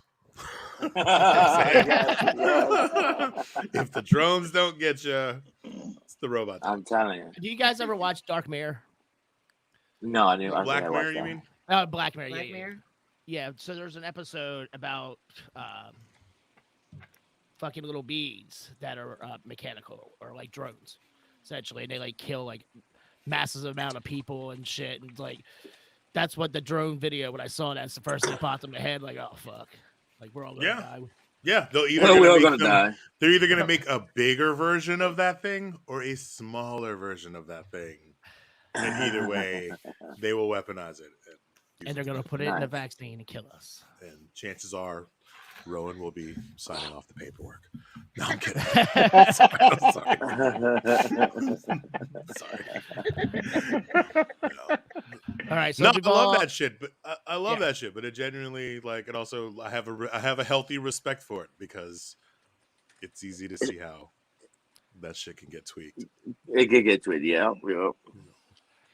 So, all right. So what are you doing right now? This very week that we brought you on for. Yes. Wait, what do you mean? talking to you. What are you in the You just process of doing opened a this new week? place. Oh, this week,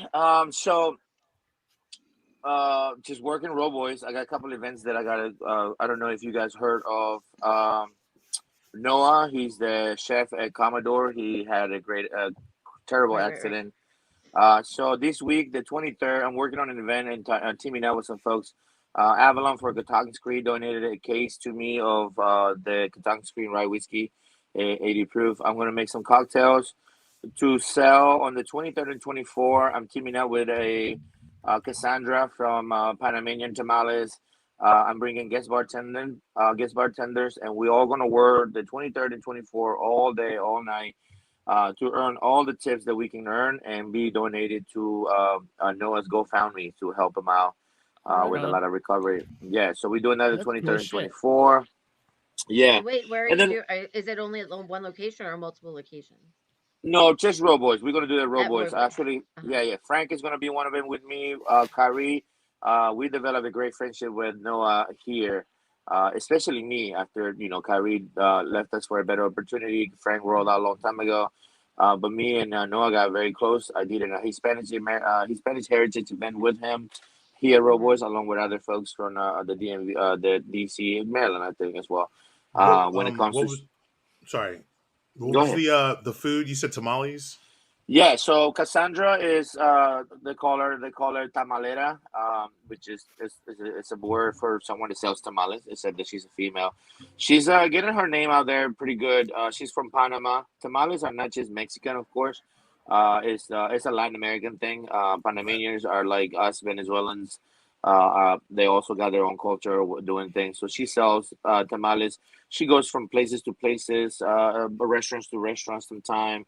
I'm gonna be honest, her household is dope. I respect her household. She puts a nice little book bag with a heater thing, and Oh, put shed tons of tamales and go to a happy hour that a manager allowed her to go to and sell her shit right on the bar there with no So problem. what's up? I ask for selfish reasons because I was wondering if those 2 nights when you're doing that, will one Uh be huh. able to get tacos and Yeah, yeah, yeah. tamales? Yeah, yeah, no. My food menu is gonna be so she's gonna bring her own tamales. We go. I'm preparing a nice little station for her to sell her shit out of her bar, out of my bar.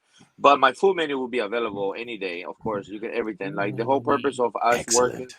Yeah, our purpose to work the 23rd and 24th You're for gonna have a Noah meeting, is for guys? it's for us to sell, and it's for us to have a regular business day. Except that every tip we earn at the end of the night, it will be donated strictly to Noah's That's cool GoFundMe. shit. Both days, the You 23rd said the and 24th. 23rd and 24th? Yes, so 23rd and Christmas Eve 24th. Both nights are we're gonna have that those Right two on. things. I'm actually gonna. That's why I was here late too to like finish up some flyers and stuff. So to post it on Instagram. Besides that, I'm like I said, I opened up an Eastern European bar with Tati, the owner of sPACy in Adams Morgan. We opened up, and yeah, that is also Kendrick. He's her GM there.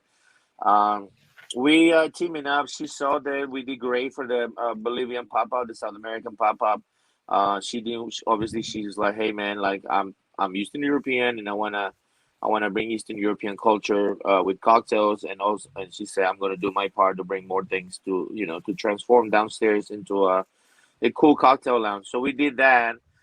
It said the building is old, so we didn't know that we were going to deal with last minute problems. So we're going to use this week to fix all those things in order to continue our pop up. But our first weekend was amazing, man. We did great. Washington City paper did a nice little write up on us.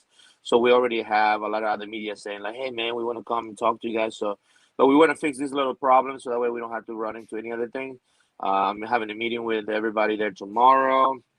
But that is a regular bar. It's not a pop up. It's a Eastern European. So I did a lot of work when it comes to like learning their culture, what they like to drink, what they like to eat, and I created 6 cocktails. Not only that, I brought a lot of Eastern So European spirits from different type of vodkas.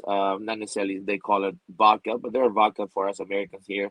But they call it themselves. They take very pride on what their national spirit is. So right now we're doing Ukraine. We're doing Belarus, we're doing Lithuania, we're doing Russia, oh, we're nice. doing the Republic of Georgia, and I have cocktails representing all of them by with their own national spirit. And of course, instead of us regular carrying regular rail stuff, I carry regular Czechoslovakian whiskeys. I carry another European rail vodka. I carry brandies and different spirits from like like if you go to a bar they have a vodka gin, so I got a Eastern European gin as well, so to keep the Eastern European at all purpose. And now, and I'm also working with she represented vegan menu upstairs, so I'm also making a vegan menu for downstairs, different from up there. So we are different from upstairs. She has her own world up there, I have my own world in Road Boys. We team up to create this. So we're gonna downstairs is gonna be exclusive. It is exclusive a cocktail lounge with like 4 nice appetizers, a small thing, nothing dinner menu or anything like that. But it's basically just cocktails and stuff, and environment, music, But yeah, so we're doing good. Great turnaround for the first grand opening, but we got a lot to work. We got a lot of work to do and fix some issues there, and so that starts tomorrow. Hmm. Yeah. So Um, Lou, just to back up a little bit, you also did something over the summer. You did a pop up, like a Bolivian pop up. yes. As I Um, say, as I what was I, it tra- called? It was Casa Casa Cantuta. Cantuta, which is Hmm. house, Cantuta's house. Cantuta is the national flower for Bolivia, and Casa is home, so that's why it's like the house of Cantuta. Yeah, there you go. It's the Bolivian flag. I'm half Bolivian. I grew up with half of the Bolivian culture and half of the Bolivian Venezuelan culture, being my mom Venezuelan, my dad Bolivian. So Juan and Carla approached me because, as I was saying, I changed everything here in Roboys when we brought margaritas tacos. We decided to turn it into a American and Latin American infused by having Mexican tacos, by having Latin American cocktails, Latin American spirits, which I got a nice little recognition by Washington Magazine and Latin Spirits of the month of November, as one of the like they call it. I'm very humble. They call me. I have developed being one of the best Latin American mixologists by bringing Latin American spirits into DC. So I love that. It's nice. I appreciate that for by them by saying it the way they did. But yes, I have every cocktail I have in my menu right now is with a Latin American spirit from Brazil, Bolivia, Venezuela. I have Mexico. I have Peru, and of course using American other American ingredients, but mainly with a little bit of the passion of South America. So I have cachaça from Brazil, Rojero from Bolivia, Pisco from Peru, Uruapan, which is an amazing Mexican rum, since everybody knows tequila and mezcal, but this time I brought rum. Um, yeah, I don't know. Just decided to do that, and that's how everything just they approach me. They are true Bolivian kids, just like me, Americans, but with a Bolivian background. Funny because they became my regulars here on Sundays at Row Boys, into like about a month, and after that month, they say, "Hey, man, I know that we never say any of this, but this is what we've been doing," and boom, they throw it at me, and I was like, "Holy shit!" And I was up for the challenge because I love Rojero. I already had a Rojero cocktail in the menu. So that's why the attention with Rojero Singani being the Bolivian national spirit. Um, and boom, we got together. We used Tati's basement, which I turned that European bar now. We turned it into a Bolivian cocktail bar then. I studied my culture, which I had to dig in a little bit more than what I already knew, and created cocktails representing Bolivia by using Bolivian spirits.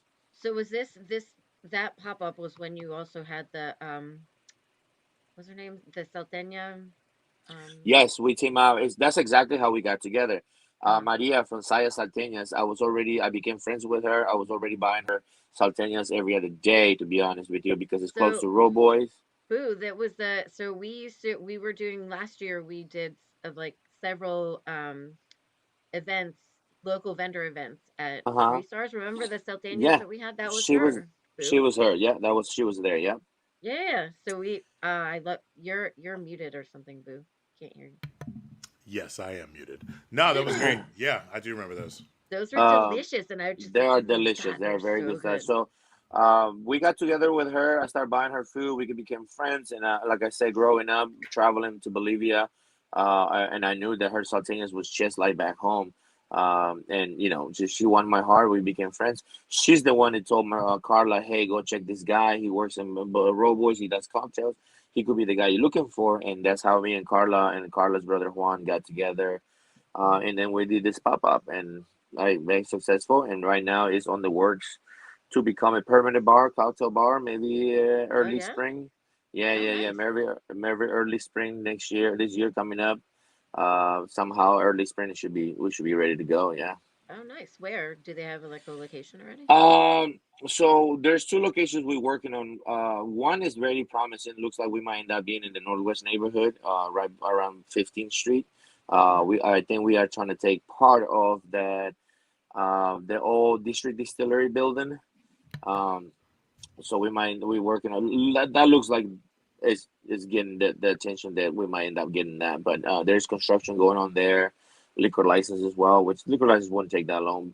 But the construction is what is going on right now. So yeah, Mm-hmm. Mm-hmm. and but yeah, that's busy man, just working. Yeah, man. Busy man. Yeah, Busy. like I said, that goes back to like time. I was like, time, what is time? We can do this if you want to do it. Time is it's unlimited. So I'm just here, keeping myself busy, staying out of trouble.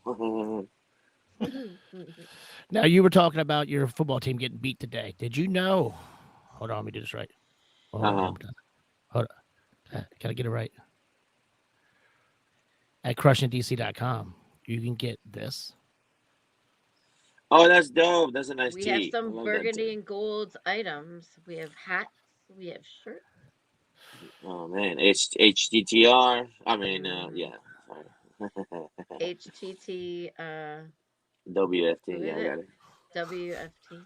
WFT. It should be I don't know, WTF. man. You know, I'm I'm a pushing for that. The Yes, the Washington Washington football. team football. Washington I'm a football. DC. I've been I don't know, trying. man. I've been Just trying so hard that dude, I the confuse best thing myself and that I call Snyder them could team do is football. to just lean into it.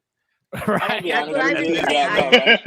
I I know, call man. them I call them team football, and then I realized that I was like saying it wrong. Like Yeah, no, last My dude. week, God, I I say, went into like the 7-Eleven, and like there were a bunch of guys who were like all look, excited man, about that. I was like, "Go team football!" And they were like, "Yeah!" And I was like, it's hard for "Ooh, I me. said that wrong."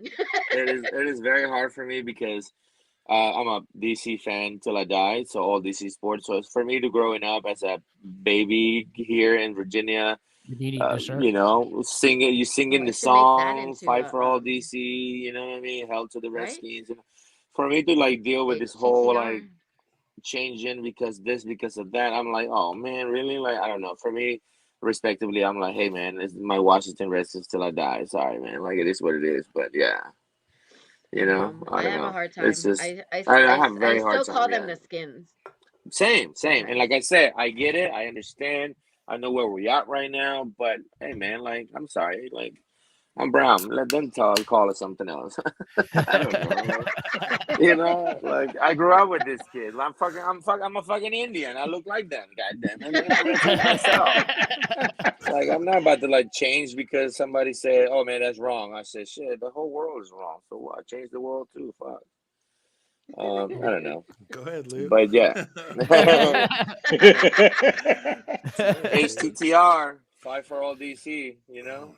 Yeah. Anyway, but yeah, great game. Very great game towards the end. Bad game at the beginning. We got fucking murdered, but we showed some light, man. We were down by a touchdown, and hey, man, it is what it is. We just got to win the next four, and hopefully we can make a playoff run and see what happens. You know, always making the postseason makes you feel good. Like, hey, man, we almost there. We almost there, but we'll see what happens.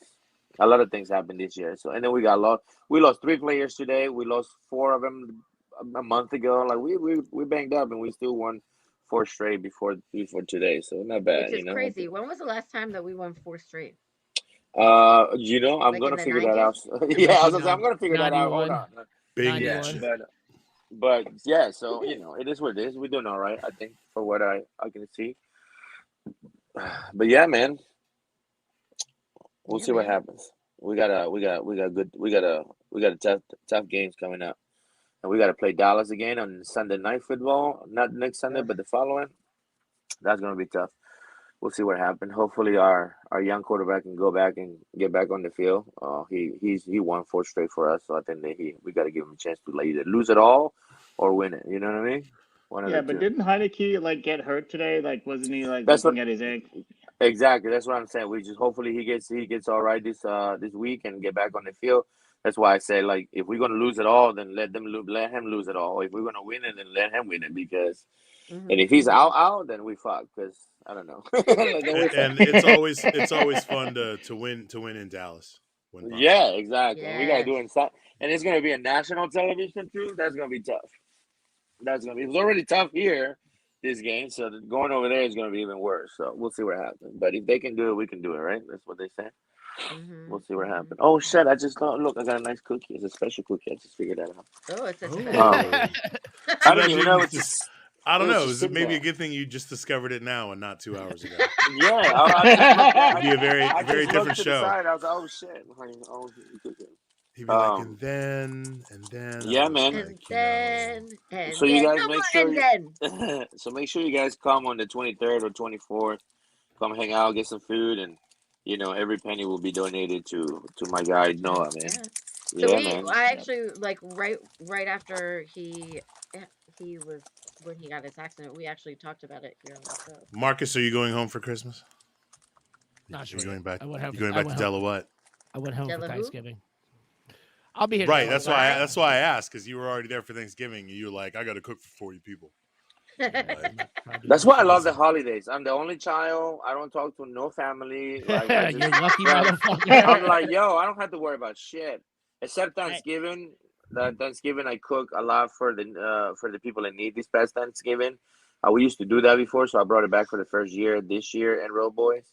But that's the holiday that I'm like, all right, where am I going to get invited, or who's going to come eat because I cook? You know what I mean? But yeah, Right. other than that, any other holiday, hell yeah, I don't have to buy shit. Fuck you, fuck you, fuck you. You're cool because you buy me something. I don't got to buy nothing. So this is what Val and Baltimore and people from Baltimore, they try to be festive during the holidays, and this is some of What? the reefs. Oh, Wow. Ah, you're wow, funny. wow. Okay, well, When you Wow. want to be that's very festive, festive you, but there. you Look Marcus. at also that. live in Baltimore. Very festive, I tell you that. Wow. Wow, yeah, that's exactly what I say. My goodness. And while we're on Baltimore still, you all know that potholes fucking suck because there's potholes Speaking everywhere of- in Baltimore. What? Oh my God! I had a girl from Baltimore here at the bar last night, and she used to live here, and I said, "Oh my God, Anna, long time no see." I said, "Why the fuck did you move to Baltimore?" She was like, "Baltimore is fun." And I said, "Where do you live?" "With my parents." I said, "Oh my God, all right, cool. You're 30 years old. What's going on right now?" Times is Okay, tough. well, great. You're having a good time. Yeah, Baltimore's Times so is tough, fun. and DC's expensive. This As year it is fuck. expensive. This year is Very expensive. expensive. But dude, like As someone Baltimore who is just like since recently moved to pandemic, like Hyattsville and not voluntarily. No, that's true. But I just feel like, but I feel as a Washingtonian and as as a DMV, we should say, not necessarily was. I see the changes that we have experienced the past 10 years. I would say, but what I have to say is like, it's expensive because we're not paying for the place. We're paying for convenience. We're not paying because like, yo, man, $1,700 I can get 2 bedrooms with a balcony in Arlington. I was like, yeah, well, but you way the great, fuck but out then there. you're in Arlington. You way the fuck out there. Right here, you pay for a nice little 575 square feet, and you got 2,100. But you come out that fucking building, and the whole world is next to you. So why the fuck you need? Like, I don't know. Like, I feel like yes, pay that money, motherfucker, because we're here, right? Like, you walk there, you're at work. You walk that direction, all the bars there. You know what? I'm going to Navy Yard. Boom. You walk in the train, 4 stops. Boom. I'm in Navy Yard. Like, oh shit, I'm right here in 3 minutes. Like, that's worth $2,100. I think. I mean, at least on my mentality. Maybe I'm wrong. I don't know. I'm not rich. Don't get me wrong. I'm not saying like, yo, I I mean, got if the you money. can That's why. pay it, Those yeah. are the words of a He got the single. money. That's why he's talking Those like are that. the No, words of a man. Those are the words of a man who is childless and single. Yes, and I just became single. I just became single, like I said, with Crouton's mom. But still, Yeah. what I'm saying Those what are I'm the. trying to say is, I'm not hating. I'm not we hating, pay for but it convenience, definitely just man. Like that we pay for light, convenience. If that glow about you that radiated from you when you said those words. That's how I know. That's how I know I that you're just single and you don't have kids. yeah, no, I don't. That's what I said earlier. I was like, I'm the only child. I got no cousins, nobody to worry about. My mom passed away years ago. My dad is I can hear handicapped. a Like, I chorus don't of got angels in the nothing to worry about. background. I buy the only gifts I'm buying this year is for my staff. I built up a nice Christmas tree and got gifts. I'm gonna put gifts under it so they can come pick it up. And they're all gonna be like, "Oh my God, you bought us gifts!" I said, "Yeah, I ain't telling you where it is. You're supposed to open it." I was like, $2 tip in the box, wrapped up. Here's your tips. Thank you. It's been an amazing year.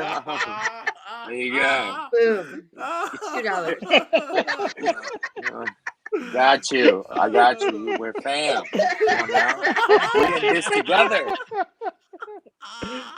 We're in this together, you know? And then you sure you didn't have some cookies before? Nothing. I just opened it up right now. I haven't even taken a bite yet. I just figured out it was there. But yeah, that's the only gifts I'm buying. No, I am buying What's something there. this? I have It's it. your tip I out have from it. last night. That was it. I put it in the box. Happy for you so holidays, it can bitch. bring you luck. No, I actually, you know what? But on the serious note, I am buying them gifts. I think I mean, everybody will say that about their staff. I have a very good staff, man. I turn everybody here into something they never did before. My host became a bar bag. My bar bags became bartenders. My servers became bartenders. Uh, yeah, the dishwasher is one of the main kitchen guys now, and learn how to cook and make. Yeah, so I think, and that was before pandemic, through pandemic, struggling in pandemic. I mean, motherfuckers was just in the host stand taking orders to go while I made and served because that's what pandemic was. And that person now is bartending, running my bar. I got a right hand guy in it. 22 years old, and I'm like, yo, this is only. This is what I said. This is only if you guys want to learn. If not, then just to get the paycheck, you got a job. Don't worry, man. They're all in, every single one of them, and I'm like, oh shit, this is dope. And having them But that young, you get to mold them. bro, I think the oldest guy I have, he acts like he's 22, but he's probably 27, I think, if I'm not mistaken. And everybody else is 23, 24, and 18, bro. Right. Yeah, my food runner he was being a food runner since he's been with Grow Boy since day one. He was food runner for both locations. Now he's my bartender. He's running the fucking floor, like, yo. And he was like, oh, but I never know how to do that. I was like, me Well, now neither. you do. But I never knew how to do that either. But I learned it. You gonna learn it too. But yeah, man, I love those kids. I love everybody here. Like, yeah, the women behind the kitchen, like running shit. Like, I'm like, yo, yes, all day, every day. All day. So I say that if you guys are in town, and if I'm not working, we should show up at Oh, I went to Molly's like a motherfucker. we should show up at Well, Robles. yeah, if you want tamales, come on the 23rd and 24th. You want tacos, come any day. Oh, But I yeah, will come I mean, tomorrow, we but you're not open. So. We might be there No, tomorrow. yeah. Y'all are closed We tomorrow. close on Mondays. But stay tuned. I have a nice little event that is going to happen on a Monday since we don't open Mondays. I'm teaming up with a very nice guy, the local owned business, black owned business, vegan business. He's trying to turn his food into like roy boy style, but vegan, not real chicken, not real What's up? burger.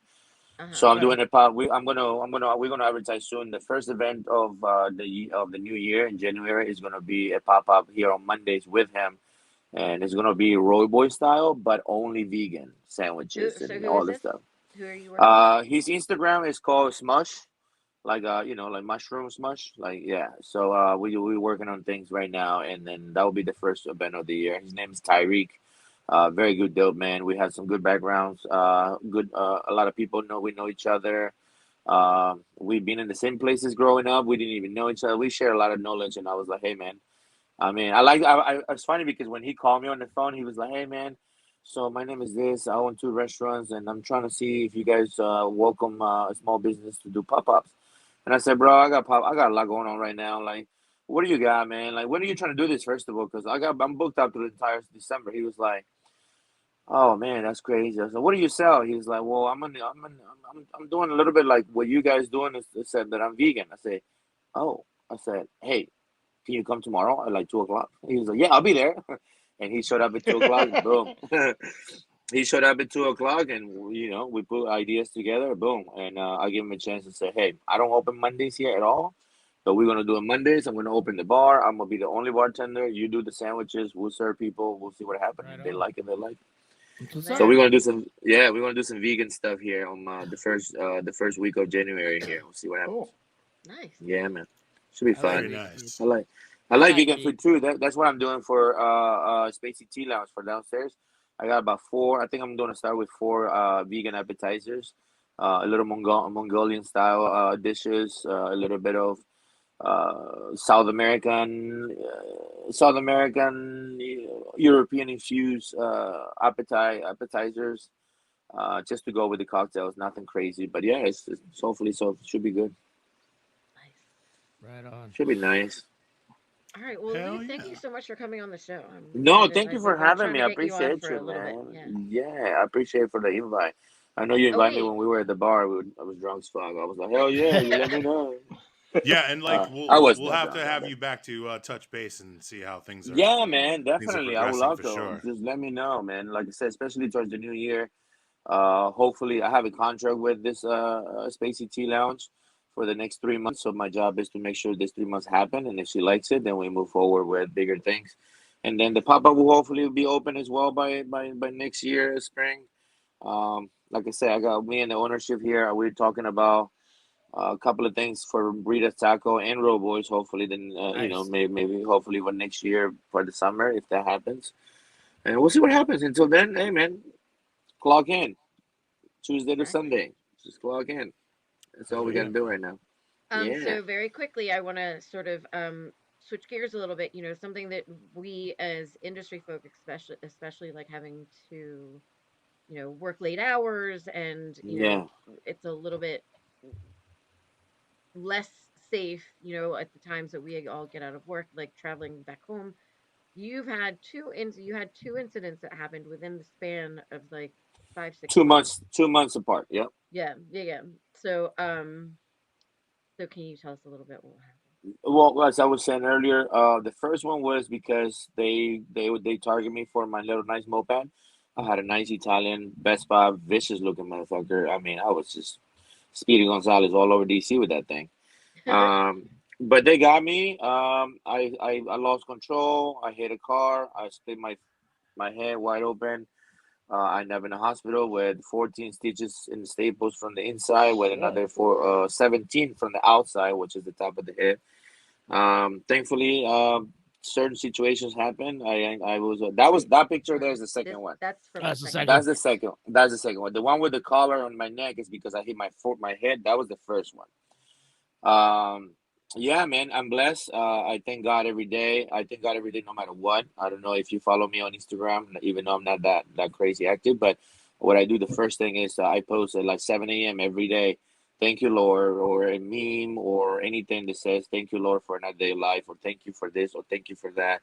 But thank you in general, because yeah, if I'm here because of Him. I don't go to church. I don't sit there and be like, oh, Bible, this and that. No, none of that shit means shit to me. But He's out there.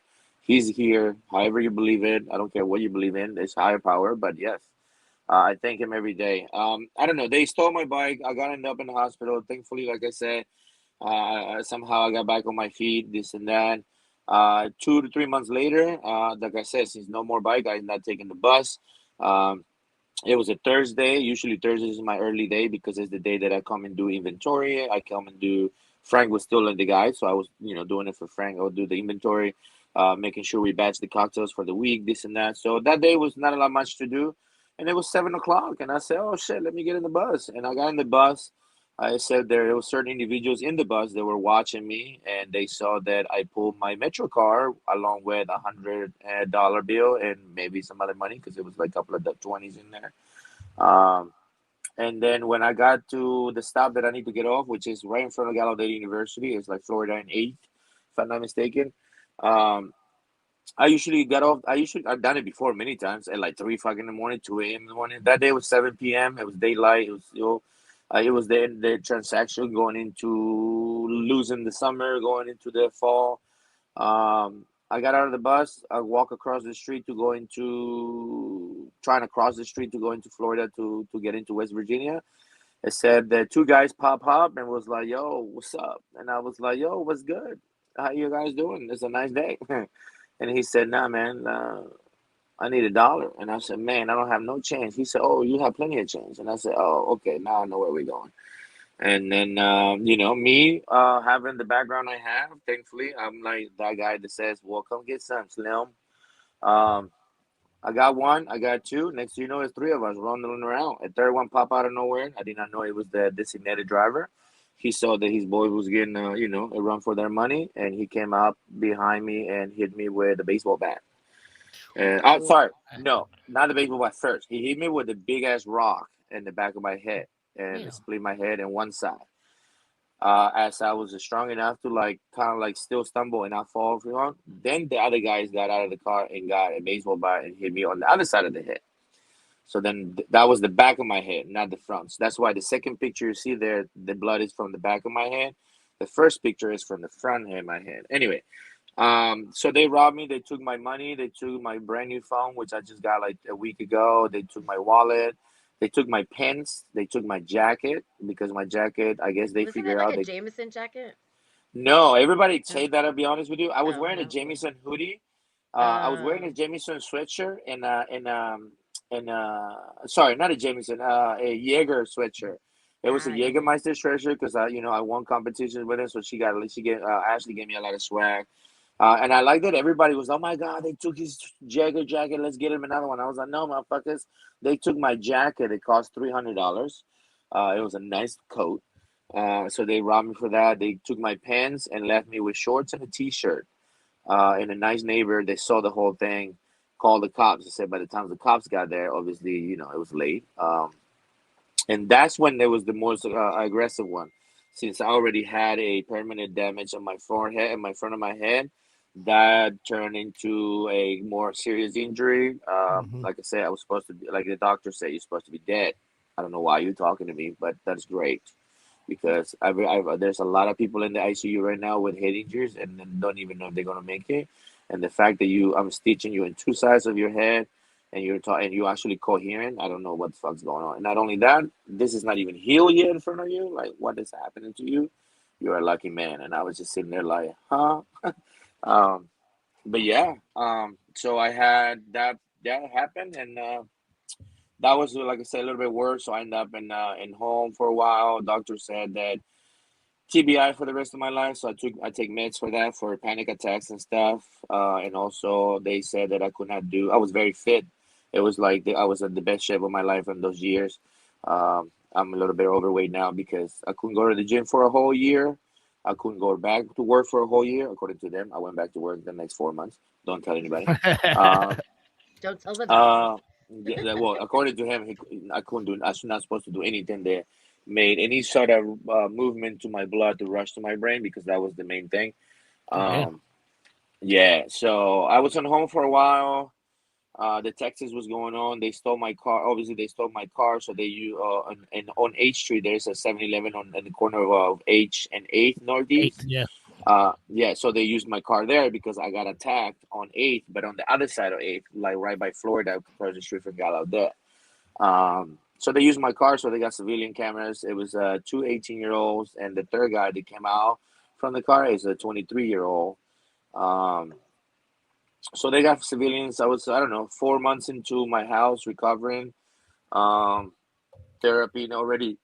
I was just not having it. It was just not me. It's not in my nature to sit. As we talk about work and doing all this, I was just like, I can't. I'm gonna die if I stay here doing nothing.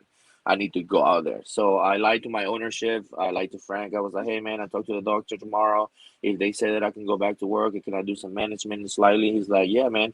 But I want to make sure the doctor said, okay, cool, man. I lied. I didn't go to the doctor. The doctor said, I'll see you. He gave me my checkup dates, but he said you can't do shit for a year, not 9 months. That's what he said. That's close to a year. And I was like, oh, only 5. So I lie and I say, hey man, I'm coming from the doctor, man. They said I'm cool. I can't do this. I can't go to the gym. I can't do that, but I can do some light work. So they gave me management shifts, and I was like, lie, like I said.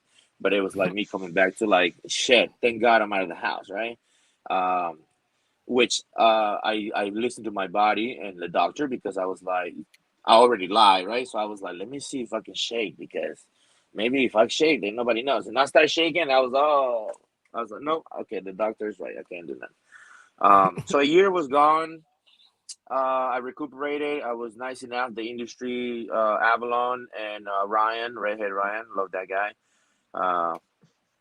He works at Hanks in the Worth now. I was with him that day. They started a GoFundMe page. I did not know about. They didn't ask me permission. Not that I guess it didn't matter anymore. But I remember they were like, "Yo, we need an email," and I was like, "What for?" Like, "Oh, we started GoFundMe. You have money there." And I said, "Oh shit." My bills was 78,000, I think.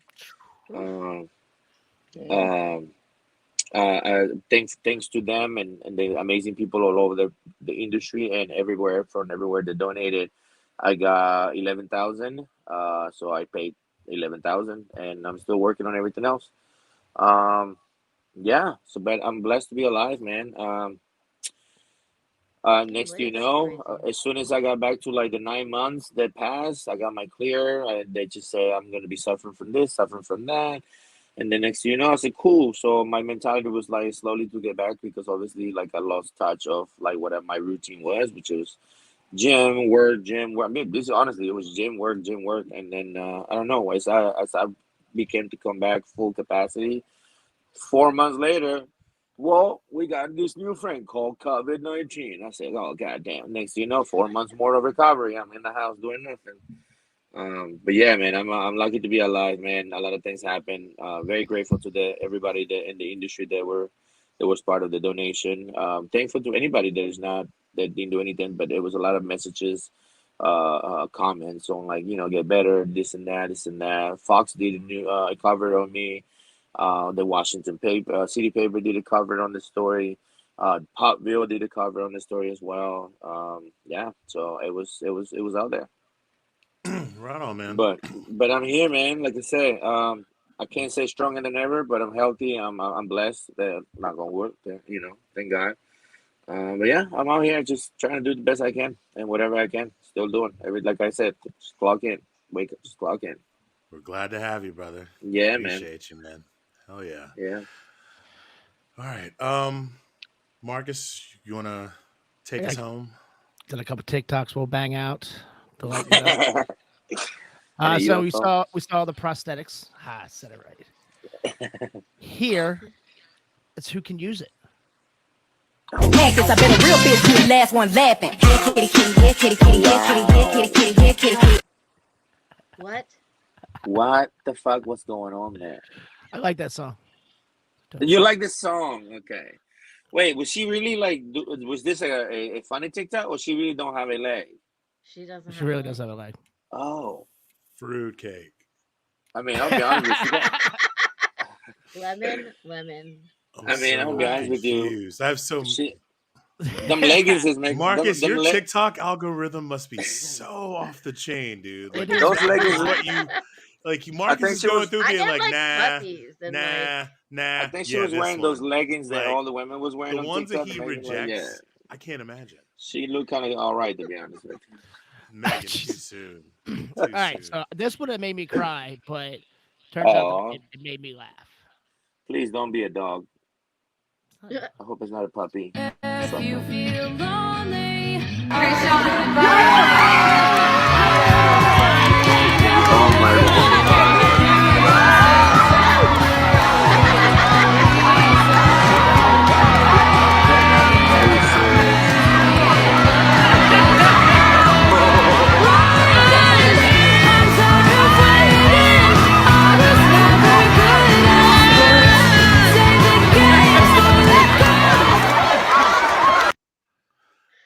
There's some good skills right there. I bet that guy got a six-pack. The way he went back out there, my goodness. That's what I want. It's like you cry, you laugh because my headphones die, guys. I can hear you, but my headphones die. I have to charge these things. You laugh because it's a dad fail, but then you are like feeling good because it's like dad recovery. You know, the dad flex on top of that, like.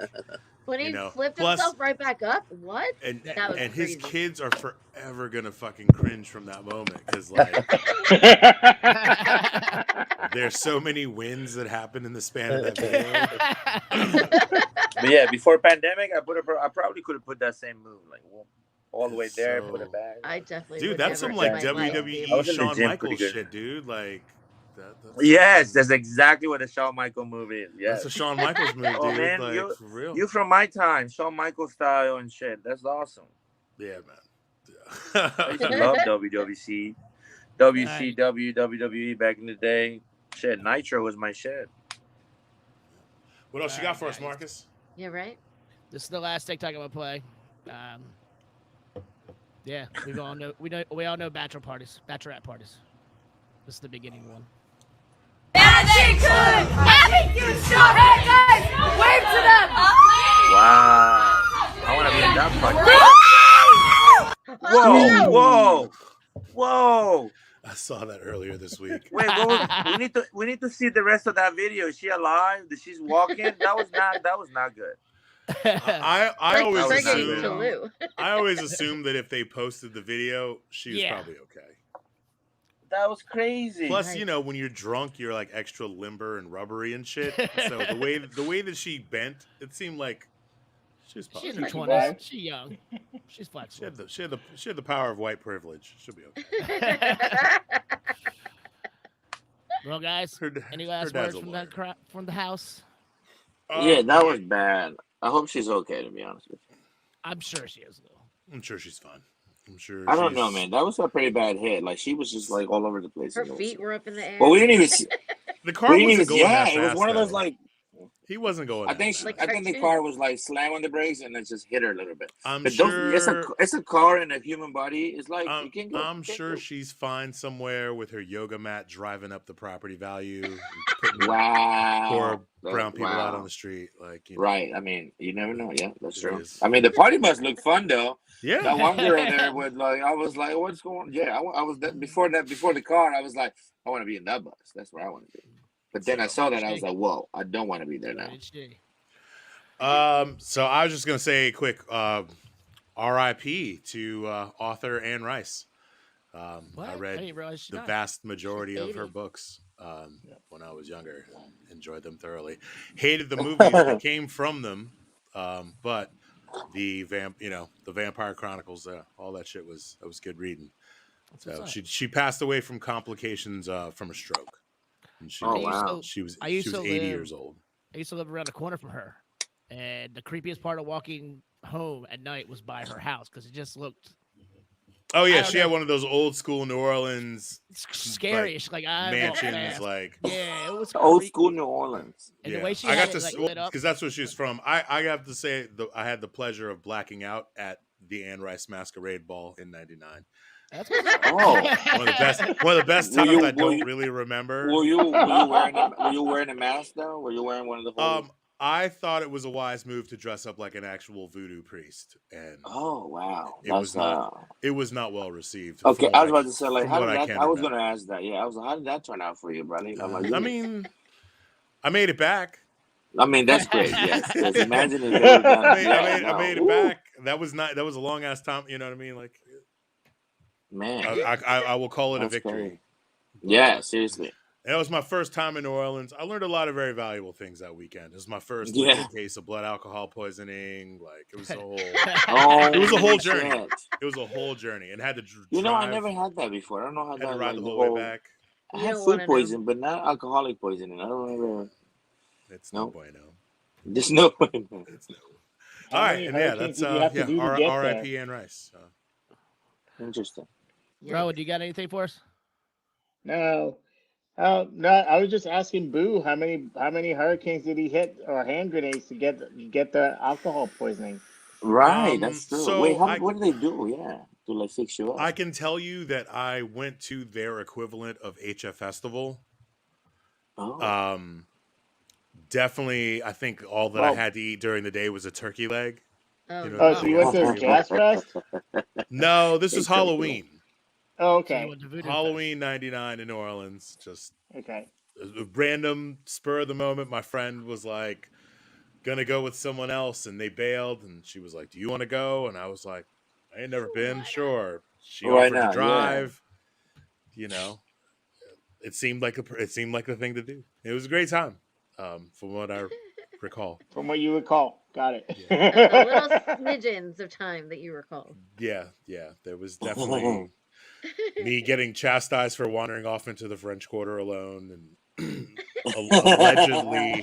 allegedly mooning a table of tourists. Allegedly. All right. Well, they were tourists. It's okay. Allegedly. They were tourists. It's fine. I can't confirm or deny, but I'm sure there's someone else out there that can. Yeah, they were tourists. That's fine. I had my first po' boy in the fetal position as we rode back to DC. Wow. I cradled it like a teddy bear. Man. Because the thought of eating anything. Best po' boy in life, bro. The thought of eating anything was just not happening. Best po' boy in life. Amazing.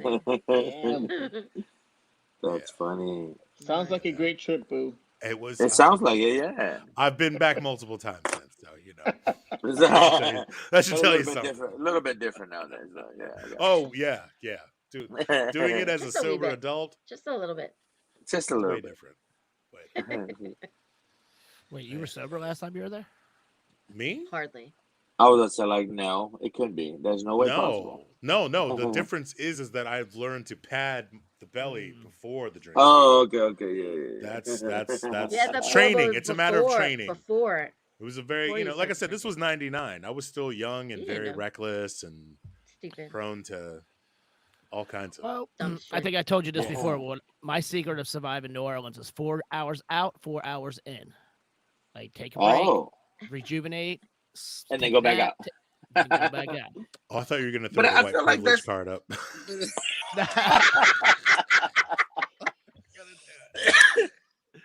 I feel like that should be the thing for anywhere you should go. Like, That's yo, not just bad. go out there That's a 4 good hours, just come back and That's fine. good festival rules too. Like if you Yeah, do like yeah, if you had like a 3-day thing, like do a few hours on, Right. a few hours off. But, Yeah, Well, you know, usually once the drugs kick in, who has any concept of time? well, Right, That's, that's what true. shit and gets- that's a different That's Still what story. shit gets 4 hours. weird, you know. Like It's a different story. I mean, for a lot of my trips to New Orleans, I do go to festivals, so it's like I get a hotel or something near wherever the festival is, so I can walk, and then I do the whole four thing in, 4 back out, and just. my main concentration is eating when I'm down there. when you're Like, down it's there, just- yeah, they got a good Well, food, man. That's true. Well, it's not like they have a shortage of food. Right. Food. I mean, I try Same to thing do with it for explore Nashville, the- man. Nashville Yeah, got you have so no much good business food. getting drunk on an empty stomach in New Orleans. It's no one's No, fault No. but your own. No. Nobody's So much fault food but there. your own. When I did it, I had no one but myself to blame. Right. I just cannot stop eating crawfish there, man. That shit is just so a little crazy. So I good. just, It's I the mean, popcorn. It's the popcorn of, it of, is, of the man. South. I'm Like, telling you, and then So if you eat it popcorn right, it's seafood. just so good. It's insane. But yeah, So good. I love Yeah. crawfish. I got I my had craved routines. crawfish. Yeah, and pandemic and people were delivering. Damn. Yeah. It was crazy, Yeah. but yeah.